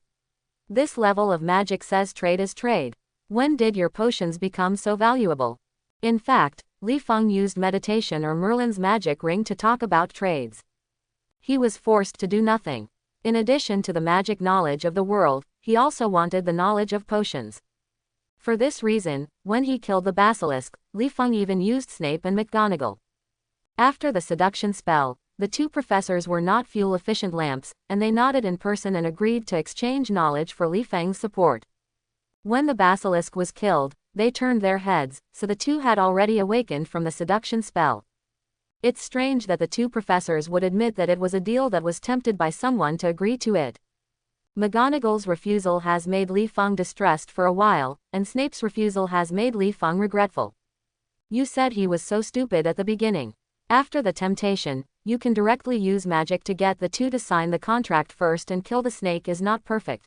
So now he has to pay a higher price to learn the knowledge of potions from Snape. Confused, Snape walked into Merlin's oculus. After a while, Snape, who knew how useful Merlin's oculus was, said sternly, "Why are you looking for me? If I remember correctly, you have been with that stupid the wolf is learning magic, and Dumbledore, his potions are not worse than mine." Li Feng spread his hands and said helplessly, "Dumbledore's teaching is over. After all, people are very busy. As for Lupin, it's not that he doesn't want to teach me, but how does his potions compare to you? Since I want to learn potions, why don't I do it in one step? Isn't it better to learn from a potion master like you?" After speaking, Li Feng snapped his fingers and said, "Creature, bring the Half-Blood Prince's textbook." Hearing Li Feng's words that both complimented himself and looked down on Lupin's potions, Snape said he was very happy. When he heard Li Feng say, "Half-Blood Prince," the corners of his mouth cocked slightly. The Half-Blood Prince claimed to be acquired by himself when he committed a second crime in his student days. Now he has become a mature old man. He suddenly heard the prince's name, and his face was somewhat embarrassed. Li Feng took the textbook from Creature and threw it to Snape, and said, "This is your textbook. It is a wonderful note. This makes me more sure to learn from you the idea of potions every time I see this textbook." Snape looked at Merlin's oculus, and then looked at the textbook in his hand, thought for a while, and said, "Teach you to cook potions for Merlin oculus or meditation." Snape already knew the effect of Merlin's magic circle. He definitely wouldn't be foolish to think that a potion would change two ways to improve his strength. Considering that since Li Feng demonstrated the two methods in front of him, he must have other goals. Snape couldn't help but eager for strength and asked, "What else do you want to change with another method?" Li Feng scratched his eyebrows, and Shanshan said, "Do you have a magic booster potion?" Snape couldn't help but twitched his mouth, and said angrily, "Be realistic, you might as well ask me if I have a formula." Li Feng blinked. "Although I haven't learned how to make potions, but in the future, when I learn the process of making potions and have the formula in hand, can't I configure it myself? At that time, it is okay to drink the magic boosting potion as boiled water." Snape knew what the other person was thinking as soon as he looked at Li Feng's expression, and said silently, "I'm very clear to tell you that I have a recipe, but without mentioning the difficulty of boiling the magic potion. It's not something a rookie like you can learn, just say those. Where are you looking for extinct materials?" Li Feng grinned, silently thinking, "It is extinct material for you, but in other worlds, it may be the weeds on the roadside. And listening to your tone, I think you are not using magic. The augmentation potion is a treasure, it just happens to be cheaper for me. Meditation or Merlin's magic ring, change your teaching and the formula of the magic booster potion." Although Snape was eager to improve his strength, he also knew how large and difficult the contents of potions were. It was not something he could finish teaching if he wanted to. If Li Feng didn't have enough understanding of potions, the teaching time would be even longer. So as a professor at Hogwarts, he thought he didn't have so much time to teach Li Feng. After all, he still had a large group of students to teach and to correct his homework. With a hint of regret, Snape threw the textbook from his school days to Li Feng, turned and left the secret room and said, "Sorry, I don't have time to teach you." Li Feng seemed to understand what Snape was thinking, and he thought for a while and said, "Why?" Compared with Merlin's magic circle, Snape is more inclined to trade meditation ideas. Nep paused, turned around and looked at Li Feng, and said, "Since you have used temptation spells on me before, unless you teach me the idea of meditation first, I will consider whether to teach you during the summer vacation." The distrust in the other party's words made Li Feng both embarrassed and excited. The reason for the embarrassment didn't need to be said much.